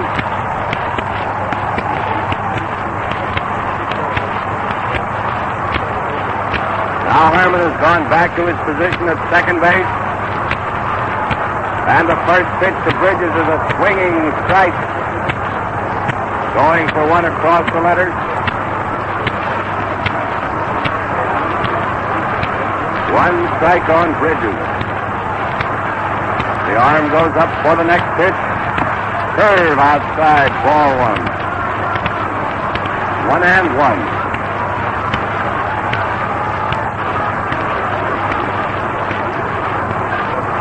1-1 is the count on Bridges. 2 men out. Owen on first. Score tied at 3 runs. Swinging strike 2. Tommy pulled away and swung at that one. Ball missing the end of his bat.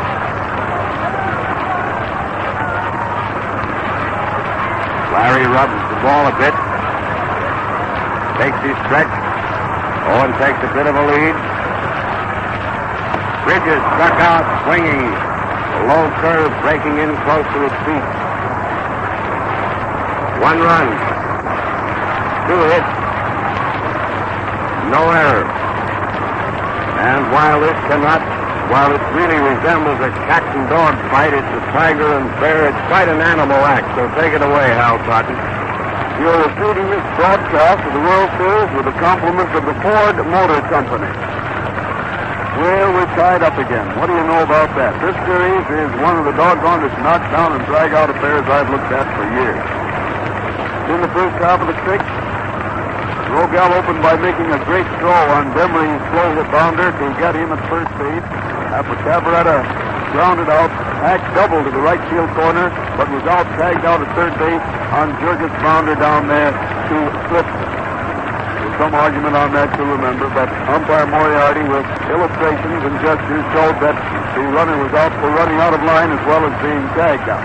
No runs, 1 hit. The last half of the 6th, Fox and Walker were easy outs on pop flies, but Rogel came up with a second hit, a long double to the left field corner, and then Marvin Owens, saving his 1 and first base hit of the series for that one spot, drove in the tying run, scoring Rogel with a single to left. But Bridges ended the inning striking out, and we go into the 7th inning with a score tie, 3-3. Here we go.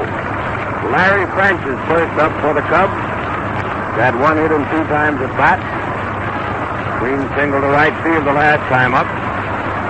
Bridges starts his wind-up motion, and the first pitch is high, ball 1.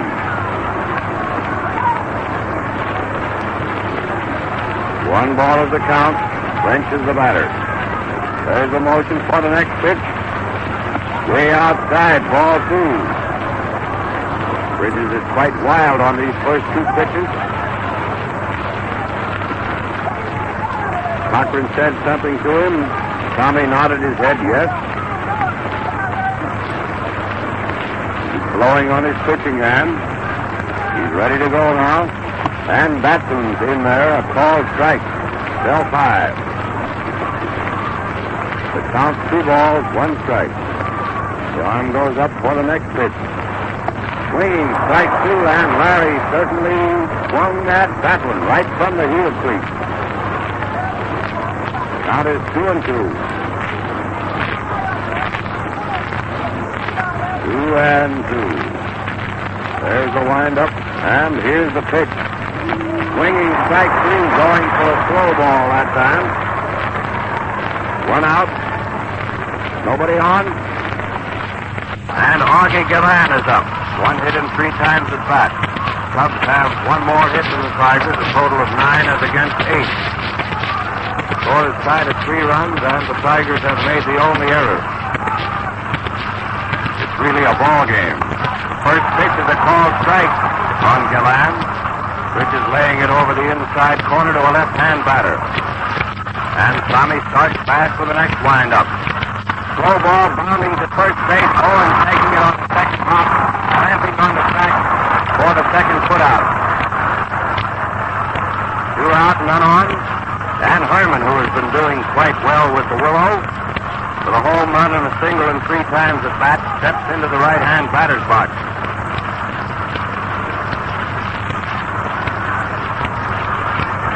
There's the wind-up for the pitch.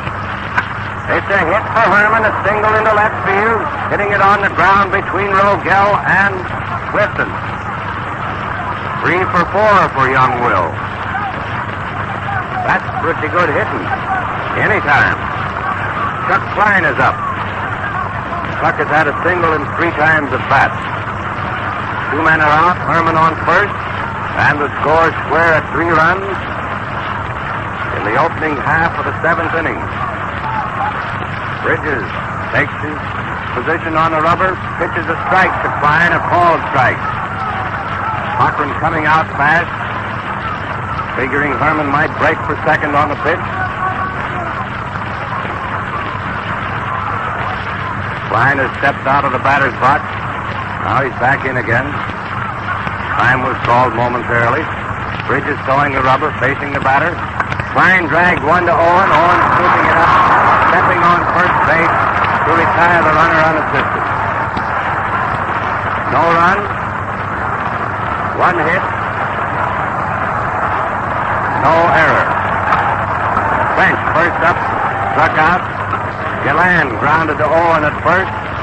Herman singled to left. And Klein grounded to Owen at first. So we go into the Tiger half of the seventh. The score all knotted at 3 runs. And we have Lee Clifton, first man up for the Tigers. Now that Owen has his first hit of the series, perhaps Clifton will garner his. He's looking for the first hit of the series. French first up, struck out. Gillan grounded to Owen at first. Herman singled to left. And Klein grounded to Owen at first. So we go into the Tiger half of the seventh. The score all knotted at 3 runs. And we have Lee Clifton, first man up for the Tigers.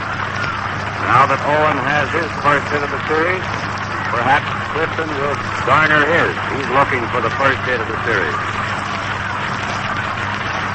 Incidentally, this seems to be a good time while everyone is stretching here to remind particularly the local radio audience, that in case of a game being necessary for tomorrow, tickets will be placed on sale here at Navin Field immediately at the conclusion of today's game.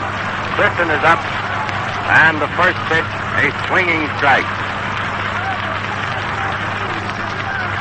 1 strike on Clifton. The arm goes up for the next one.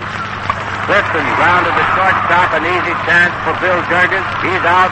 Jurgis to Cavaretta, short to first.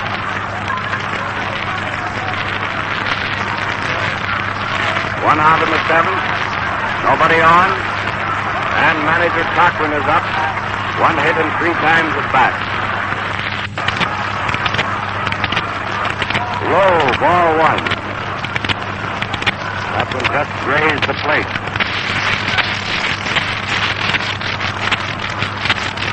The arm goes up for the next pitch. Swinging strike.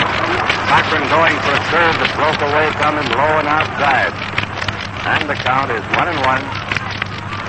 With 1 man out, nobody on in the seventh. Score all square at 3 runs.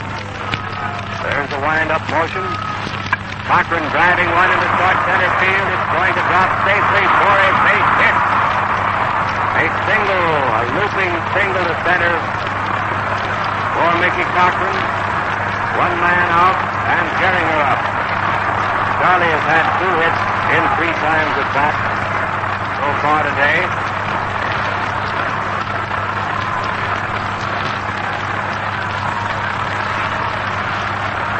French takes his stretch.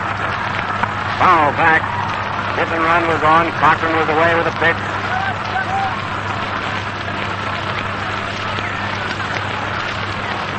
Cochran comes back to first now as Geringer waits outside the batter's box. Now he's in. French has a new ball to pitch. Gets the sign from Gabby Hartnett. Fastball high outside, ball 1. 1-1 on Geringer. Score tied at 3 runs. We're in the 8th inning with Cochran on first and 1 man out. 7th inning. 1 on, 1 out. 1-1 on the batter. French steps off the pitcher's rubber. Gets back on again. Cochran steps out of the batter's box. Geringer standing right on first base. There's a lot of skull work going on here. All right, we're ready to go. Geringer pops on that pitch, an infield fly. Bill Cavaretta shouting for it. He has it halfway between first and the plate for the second out. And this brings up Goslin with no hits and 3 times at bat. Not hard to get them on today, but it's hard to get them around.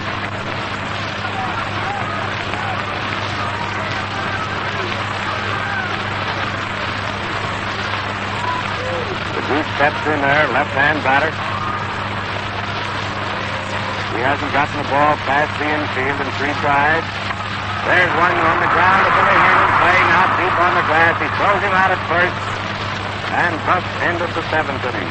No runs, 1 hit, no errors. Score tied at 3 runs at the end of the 7th, and take it away, Hal Cotton. Well, it's getting to the stage now with his tie score and the late innings coming up that every time a man gets on base, it looks like the potential winning run, and everybody is on it. In the first half of the 7th inning, after Clifton had grounded out, Cochran slips another one of those teasing little flies into center field for a base hit. But Gehringer finished with a pop-up, and then Goslin grounded out for the 3rd out, making it 0 runs, 1 hit. In the Tiger half, they waited for 2 out to get a man on base, or rather in the Cub half, when Herman singled to left, but he was also out. And in their half also it was that way. Within a few days after the World Series, the new Ford for 1936 will be introduced and will be on display at Ford dealers everywhere. Well, here we go, still at 3-3, going into the 8th inning. Cubs at bat, the first Cub hitter will be Gabby Hartnett, the 3rd time today that he has led off in an inning. The other time, he was the last man up. Gabby has 1 hit in his 3 times at bat. The single was open the 4th inning, but at that time he was left stranded. In the 2nd inning, he was called out on strike, and in the 5th inning, he ended the rally with a fly to Goslin in left field. The pitcher, Bridges, has finished his warm-up. Ball is thrown to second base. Hartnett steps into the batter's box, and so it's time for play-by-play, and here's Tom. All right, Al, and we're all ready to go. Gabby's in there waving his bat at Tommy Bridges. Tom rubs up the ball a bit, throws the rubber, there's the windup, and the first pitch to Hartnett is a called strike, cutting the outside corner with a belt-high pitch. 1 strike on Hartnett. And the next pitch coming plateward. Outside, ball 1. Count 1-1. 1-1. Umpire quickly leans over the plate, calls time for a moment. Well, Hartnett stands outside. Now he's in. Here's the pitch. Ball 2. Gabby almost went for a bad one that time, but pulled his swing just in time, and the count is 2 balls, 1 strike. Leading off in the 8th inning. There's the motion. Here's the pitch. Foul, strike 2, up on the roof, out to the right. Over toward first base way. Count 2-2.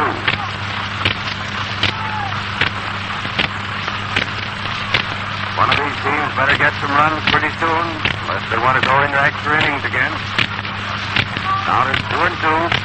And the next pitch is hit a single into left field, hit on the ground between Rogel and Clifton for Hartnett's 2nd hit of the day. So that's the 2nd time he has opened the inning with a hit. In the 4th inning he did that. The next 3 men were easy. We shall see how it turns out in this inning. Demery is up with Hartnett on first. Nobody out in the 8th inning, and the score tied at 3 runs. That may be the winning run on first base. You never can tell. Demery bunts foul. Strike 1. Cubs are playing for that 1 run, figuring that should be enough.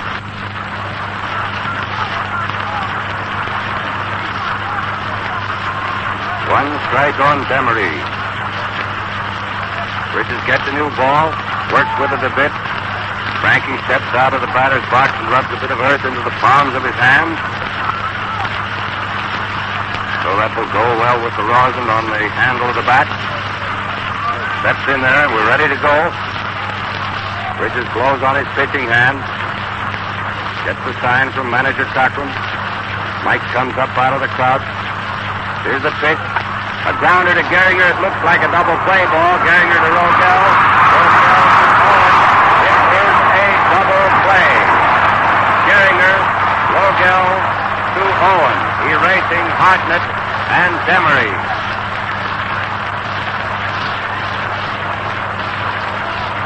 Two out, nobody on, and still Cavaretta is up. That ball was really a tailor-made double play. It hit right at Gehringer.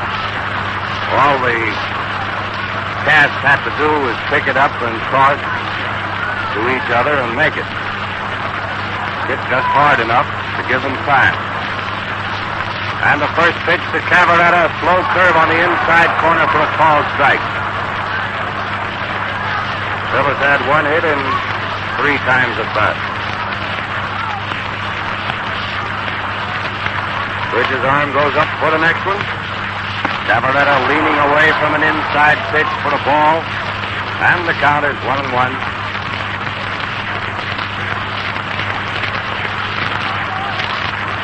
1-1 on Cavaretta. 2 men out, nobody on in the 8th. There's the windup for the pitch. Ball 2. And Cavaretta leans away, comes halfway around with his body, and a lot of the spectators in the distant seats think he's striking at it. Now there's 2 balls and 1 strike. And here's the next pitch. He swung at that one and fouled it off the end of his bat with a fastball off that outside corner to a left-hand hitter, and the count is 2-2.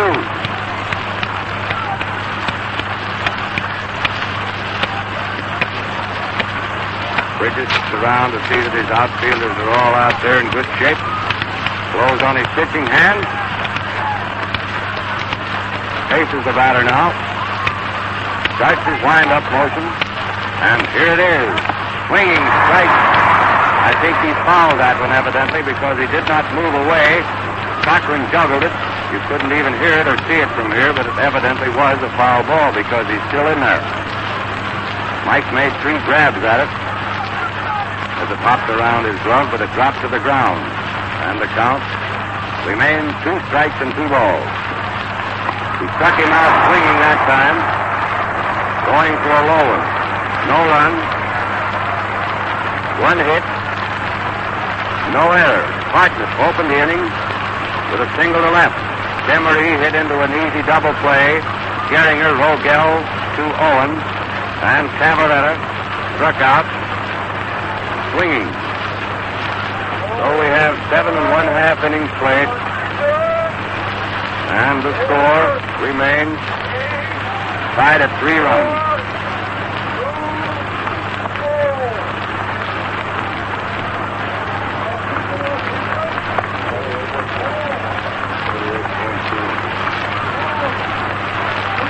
The official attendance just announced 48,420 cash customers.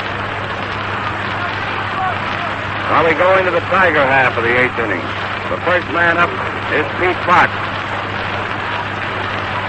Fox had a double to left the first time at bat, and the last 2 times up has flied to Galland in left field. There goes one far out in left field, foul, going on the roof of the left field pavilion, then bounding down into the bleachers for a very long strike. Just a long strike out in there. For those of you who've been to Maven Field, it's bounded off the permanent left field exit. Foul strike 2. That one is in the dirt, and umpire Ernie Quigley gets a great cheer from the crowd as he made a leaping catch of that bounder.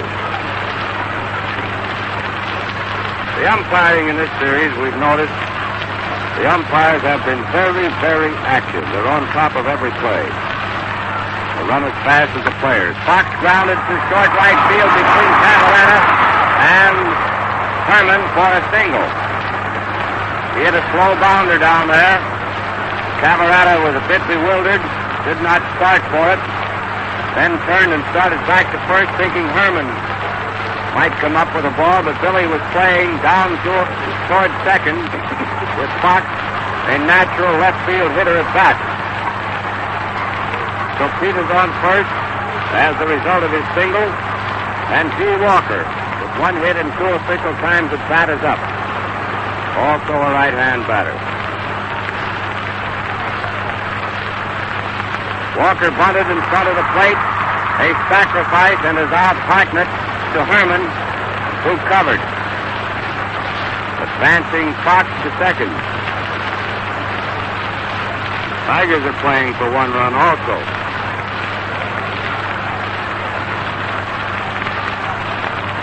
Fox on second, 1 out.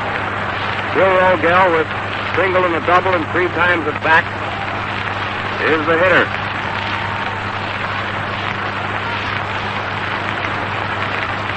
Score is tied at 3 runs, and we're in the 8th inning, the last half of the 8th. high and outside. It looked like a palpable pitch-out. I believe Hartnett called for that pitch-out with the evident intention of tossing one down to second to pick Chief Fox off. However, no throw was made as Fox did not take much of a lead.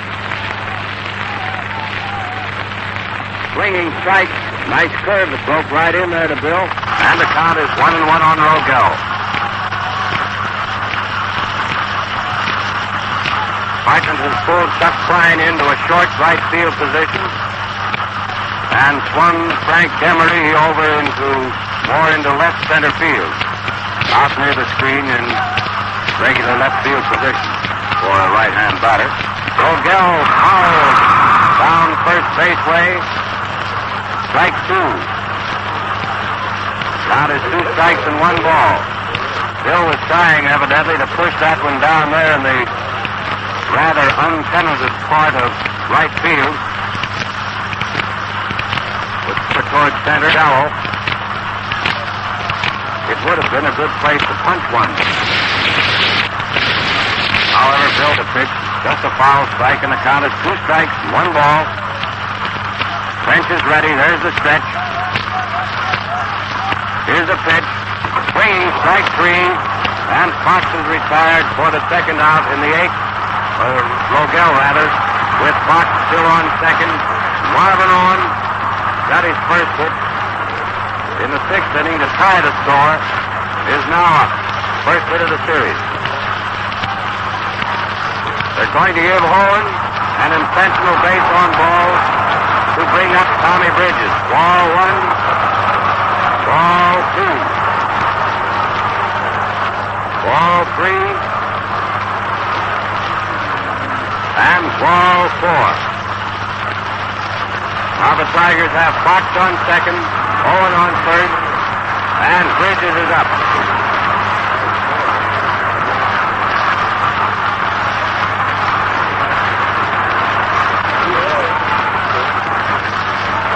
Bridges is the batter with the score tied at 3 runs, 2 men on and 2 men out.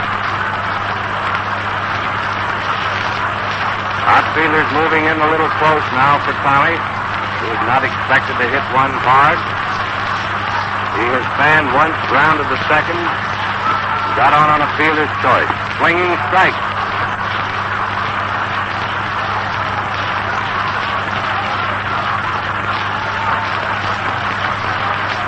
He forced Owen at second in the 4th inning, putting one to third base. 1 strike on Bridges. And the next pitch, swinging strike 2. French serving one in close to his feet. 2-0. One thing we've always noticed about Tom in the regular season, and that is that he goes down swinging as a rule. When he goes down, he's up there cutting at them. French takes his stretch. Here's a pitch. Strike 3 called. He took that one over the outside corner. Swung at the first 2 and looked at the third one. French retiring him on 3 pitches. And we have no runs, 1 hit, no error in the 8th inning. And go into the 9th with the score still tied at 3 runs. Take it away, Hal Tuck. The broadcast of all the World Series games has been sent to you by the Ford Motor Company, builders of Ford and Lincoln cars and Ford trucks, Mr. Henry Ford, Mr. Edsel Ford, and your local Ford dealer. The new Ford for 1936 will soon be introduced and will be on display at Ford dealers everywhere. Well, in that 10th, 8th inning, both teams started out identically but finished up a little differently, although neither scored. In the Cub half, Hartnett opened with that single to left, but was cut down on the front end of a double play, Demery being the second out. Cabaretta then struck out. In the Tiger half, Fox opened with a single to right, sacrificed to second by Walker, then Rogel struck out. Owen was perfectly passed, and Bridges was called out on strike, ending that inning. The score still a tie, 3-3, and here's the big 9th and some inside. Stanley Hack is first up for the Cubs. He's had a double and 3 times at bat. And the first pitch is low and inside. A left-hand batter. Ball 1. Bridges starts his windup. Here's the next pitch. It's hit out into center field deep over Walker's head. And that's going for 3 bases or possibly a home run inside the park. The relay is coming into Gehringer. And it's a 3-base hit opening the 9th inning by Stanley Hack, the Cubs' third baseman, deep in that center field corner high over G. Walker's head.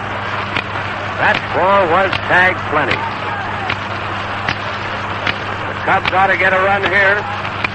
Runner on third and nobody out, opening the 9th inning. The next man up is Bill Jurgens. 1 hit and 3 times at bat. Infield playing in, of course, to cut this run off if possible. They call strike on Jurgens. Bridges curving one over the outside corner.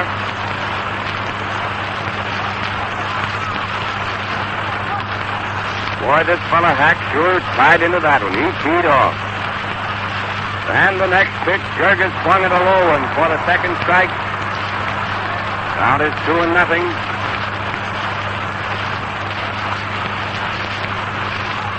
2-0. Nobody out, and Hack on third. Bridges gets the sign from Cochran. Gets on the rubber and starts his windup. Here's the pitch. Swinging strike 3. A curve which broke away from him. 1 out in the 9th. And French is up.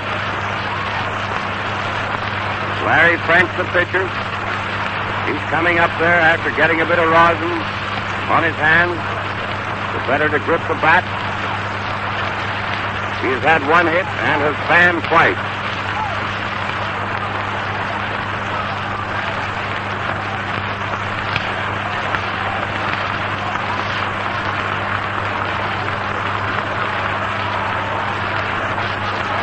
All right, we're ready to go.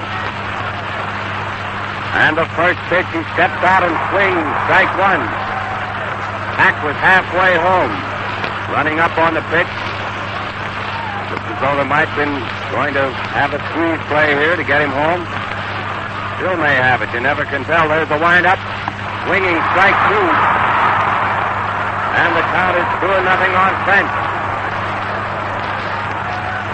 2-0. 1 man out. Hack is on third. Bridges gets the sign, takes his time. His arm goes up in the motion. Here it is. A grounder to Bridges. He thrusts the runner back to third, then throws the batter out for the second out. Easy bounder right back to the box. Bill Rogel patting Tommy on the back. And now the Tiger infield can back up. With 2 men gone. And Augie Gallan is up. Augie has had 1 hit and 4 times at bat. Single in the 3rd inning. Left-hand batter.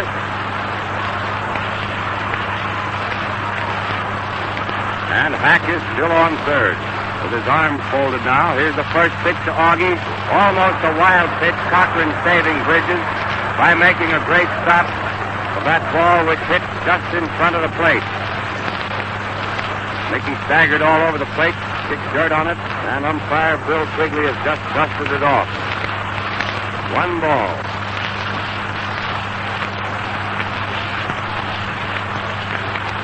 Bridges takes his time. There's the windup. And here's the next pitch. They drive into short left field, and Goslin comes in for the catch.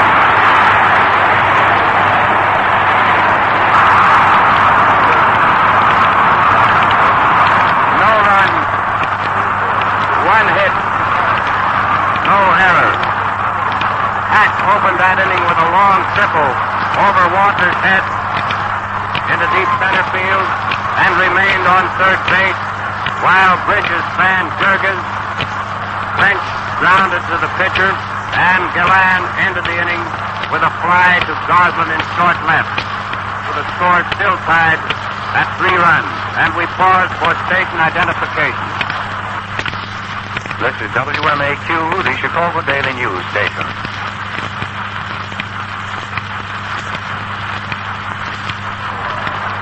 Here we go into the Tiger half of the ninth. We've seen real baseball glamour in that half. The first pitch is a called strike. French cutting the outside corner. The crowd is still very noisy over that exhibition of Bridges pitching. Ball inside. The count is 1-1.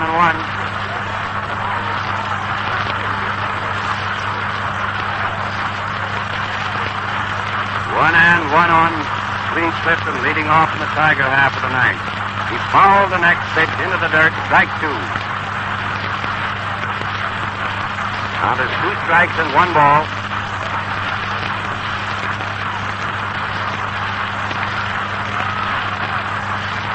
Two and 1. French starts his wind-up for the next pitch. Outside and high, ball 2. 2-2.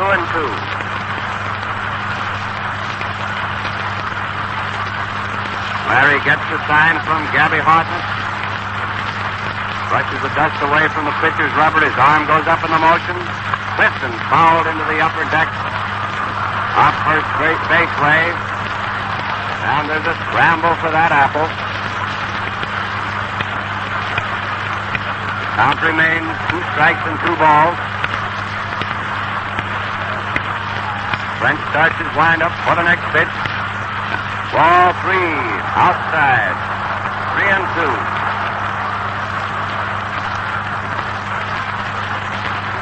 Three and 2 is the count. There's the windup. Here's the pitch. Clifton struck out to open the ninth for the Tigers. The 7th strikeout for French. Twice he's gotten Clifton. And when Bridges fanned Jurgens in the ninth, it marked his 7th strikeout victim.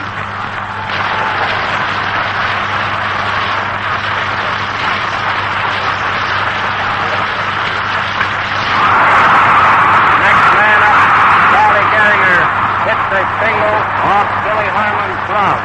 Down near second base. I'm pretty sure they'll call that a single. It was a very hard chance. Or Mickey Cochran, rather. He went way down near the sack, and it's a hit. Watching the scorer there. Cochran's 3rd hit of the day, and here comes Gehringer with 2 hits in 4 times at bat. Each pitcher has struck out 7 men so far. It is a real ball game. Ball 1, way outside to Gehringer, the left-hand batter. Over in the right-hand batter's box is where Hartman took that pitch. French gets the sign. He's ready to go. There's 1 man out and Cochran on first. Ball 2, another curve outside. 2-0.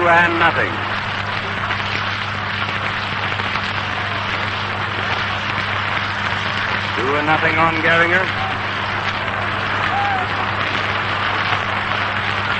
Cubs have 12 hits and the Tigers 11 so far. There's a stretch. Scorers tied at 3 runs. Gehringer hits one to Camaretta, who threw late to second base after stepping on the bag to retire Gehringer, but his throw down to second failed to get Cochran.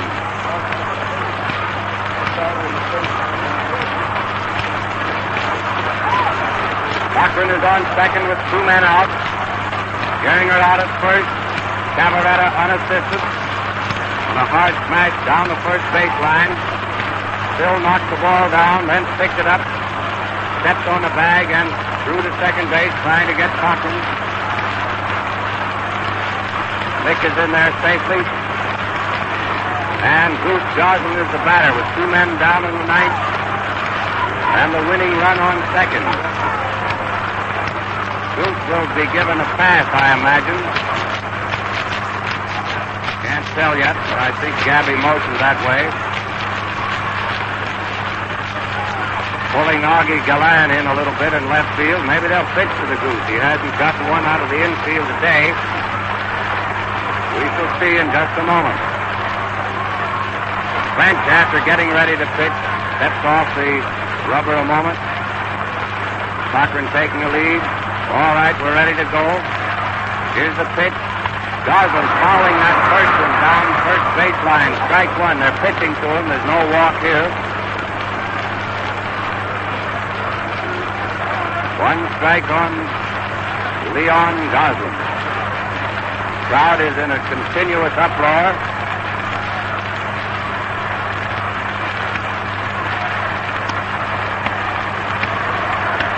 Time is being called for a moment here while Larry French is rubbing the shine off his new ball. Here we go. And the next pitch, Goslin flying to Herman's head. Cochran coming home. He scores the winning run, and the World Series is over. Goslin pitch, driving Cochran home, and the final score: Detroit 4 runs, 12 hits, 1 error. Chicago 3 runs, 12 hits, no error. The World Series is just about over. The Tigers winning it 4-3.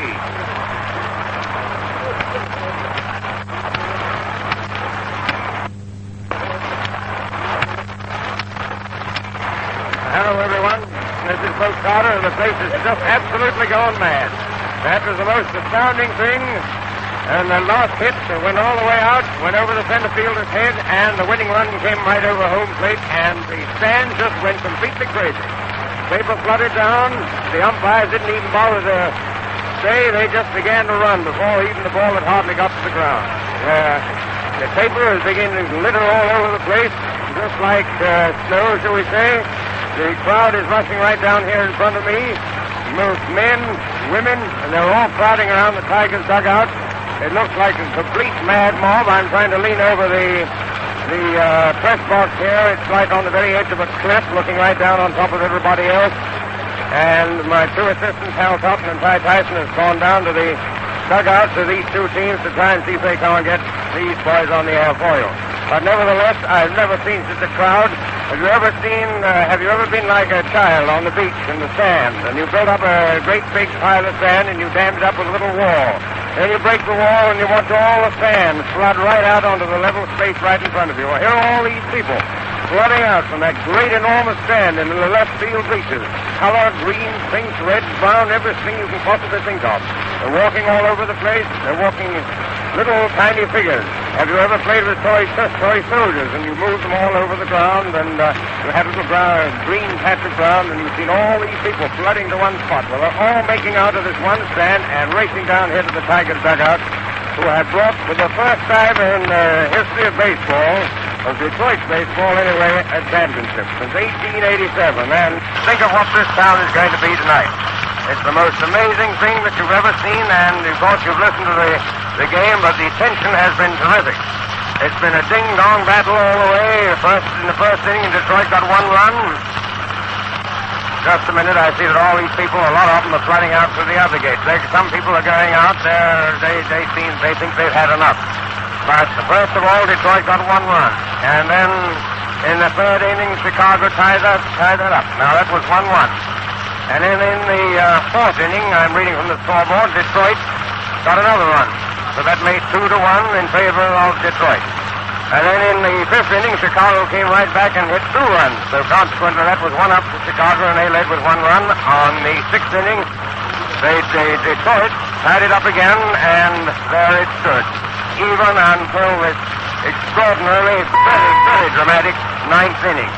Let me read you I made a lot of notes while we were going along. Oh, this crowd is perfectly terrific down here. They're just milling and shoving and trying to push their way into the Tigers' dugout, but there are police down there. They're trying to hold them back. And there are people even standing on the roof. There's one man trying to climb in upside down from the roof. And women walking there, too. There's one man trying to help a woman to get over the top. But there doesn't seem to be much success, and the crowd is dividing part of its time between watching this woman trying to get back again and the players, one or two of them. Ladies and gentlemen, just a moment. Which dugout do you wish me to send you to the Detroit? Well, Ty Tyson, ladies and gentlemen, is down at the Detroit dugout, so let me switch it down there to you. All right, Ty, take it away. This is Ty Tyson down in the Tigers' dressing room. And here we have manager Mickey Cochran and Goose Goslin. First of all, manager Mike is going to talk to you just briefly while I get a hold of Tommy Bridges. Thanks, Ty. Hello, everyone. I want to say it's the happiest day of my life. It's probably the most sensational and thrilling World Series that has been played in some time. It certainly was the greatest thrill of my life when I stepped across that home plate with old Goose, a wild boy from Salem, New Jersey, singled to right. Thanks. I want to congratulate Charlie Grimm and his Cubs. They have a great ball club, and it was a real championship series. Here's Goose Goslin. Thank you very much, Mickey. Here's Goose Goslin, who drove Mickey across with a winning run, a $2,000 run. Hello, folks. The Cubs are a great ball club, and I was more thrilled in this game. I think I felt like everything depended upon winning this game. And the Cubs is a good young ball club, and everybody said they weren't so hot, but we found them very hot. Thank you. Thank you very much, Goose Goslin. Tommy Bridges is coming up here right away, the winning pitcher who won both the games that he started in this World Series for the Tigers. Here he comes with Hal Cotton towing him up, smoking a cigarette. He's in his undershirt, but he's very happy to want to say something, Tommy. Hello, everybody. Everybody's pretty happy around here right now. Okay. There's entirely too much confusion going on here for anything more. The boys are starting their pennant-winning and World Series-winning jollification. So this is Ty Tyson turning it back upstairs to Boat Carter. Well, here we are back again upstairs in the press box, and thank you, Hal, and thank you, Ty. Ladies and gentlemen, I think that I would like to add my word, if I may, to the extraordinarily good work done by Hal Cotton and Ty Tyson. And may I send this report once again back to Hal Cotton, who's got something else to say to you. Take it away, Hal. Oh, he's not quite ready. You see, ladies and gentlemen, we're all the way down to the dressing room, right at the bottom of the stadium, and we're all the way up here. And we've got to work this business by engineers all over the line. All right, it's going down now. All right, take it away, Hal. He hasn't even said no or even backed away from his microphone. First, I want to introduce to you the grand manager of the Cubs, Charlie Grimm. Charlie, how do you feel? I started feeling disappointed, of course. Well, I feel disappointed, of course, but I feel happy that we were beaten by a grand ball club. And my ball club is also a grand ball club. It was a tough series all the way, and I think it was very evenly matched. It's just a matter of who could get one more run than the other ball club, and that's the ball club that won. Thank you, Charlie. Thank you very much. And now, Gabby Hartnett said he'd come over here, and Charlie, you want to find Lee Elson? He may be in the shower by now. Meantime, Lon, come here a minute, will you? How do you feel about this ball club that beat you today? I think they're one of the best ball clubs I ever saw, and I think we battled them to give them the best battle that people in the World Series have seen in many a day. And so I only hope that we get to play them again and another one next year. Well, thank you, Lon Warnke. And here is Gabby Hartnett, the captain of the Cubs. Leo, what have you got to say about this? Well, folks, you know, anybody hates to lose, and I'm a tough loser. But you got to give the Detroit Tigers a world of credit because they're a great hustling ball club. And also a world of credit to their leader, Mickey Cochran. Thank you, Leo. Thanks a lot. I would like to get Larry. I know Larry Pence feels terribly about it all. And I'd like to get Billy Herman tapped. We're trying to round them up. The Cub players are mostly around here in the mood, as we might say. Several of them waiting around the rubbing table. And Dr. Andy Lotshaw is rubbing one of them. Here's Billy Herman over here. Bill, come here a minute, will you? Billy Herman's the boy that hit that home run that shoved the Cubs ahead today, and they held that lead for a little while. Bill, how do you feel? I think the Detroit Tigers are a good ball club, but I think they beat a better ball club. That's the old scrap and spirit that keeps them going. And I don't know if Larry is still over there in the showers or not. Larry is in the showers. I know he doesn't feel much like talking, but sometimes they'll come over and do that. Woody, come here a minute, will you? Here's the captain of the Cubs, Woody English, the boy who is captain and yet does most of the backing up. He's the boy that fills the holes when they come. What do you got to say, Woody? That was a great series. I think the team that got the breaks won. Pretty evenly matched, both of them. Thank you. It was a good series, wasn't it? And now, ladies and gentlemen, I think we've just about exhausted the number of boys who will talk here. The dressing room isn't downhearted, and yet they're not cheering naturally. And we hope you've enjoyed what it is. And now we return to Bo Carter up in the booth. Back upstairs, ladies and gentlemen, in the press box with Bo Carter. And I'm looking down over here at the people right down below the Tigers' dugout. And I think they're trying to wait for the Tigers, the victors, to come out. And if they ever do, they're simply going to get mobbed. There are probably somewhere about 5,000 to 6,000 people. Jammed so tight, I've never seen people jammed like that before in all my life. And there's one wag who's standing on top of the Tigers' dugout on the roof giving cheering signals. And these four people jammed tight together trying to answer him. And they're swaying to and fro. And let me also add, if I may, what I was going to say a minute ago. The splendid work done by Hal Tyson and Ty Tyson and Hal Thompson. They've been up here every day covering this game day after day, and it's an awful tough job with all these people here. And my hat's off certainly to them. You have received the broadcast of all the World Series games with the compliments of the Ford Motor Company. The sponsors will be amply repaid if you have enjoyed these broadcasts. And we congratulate the winners, the Detroit Tigers World Champions for 1935. And also compliment the Chicago Cubs for the outstanding brand of baseball played during the entire series. And we wish them both a successful season in 1936. In the meantime, watch the Fords go by.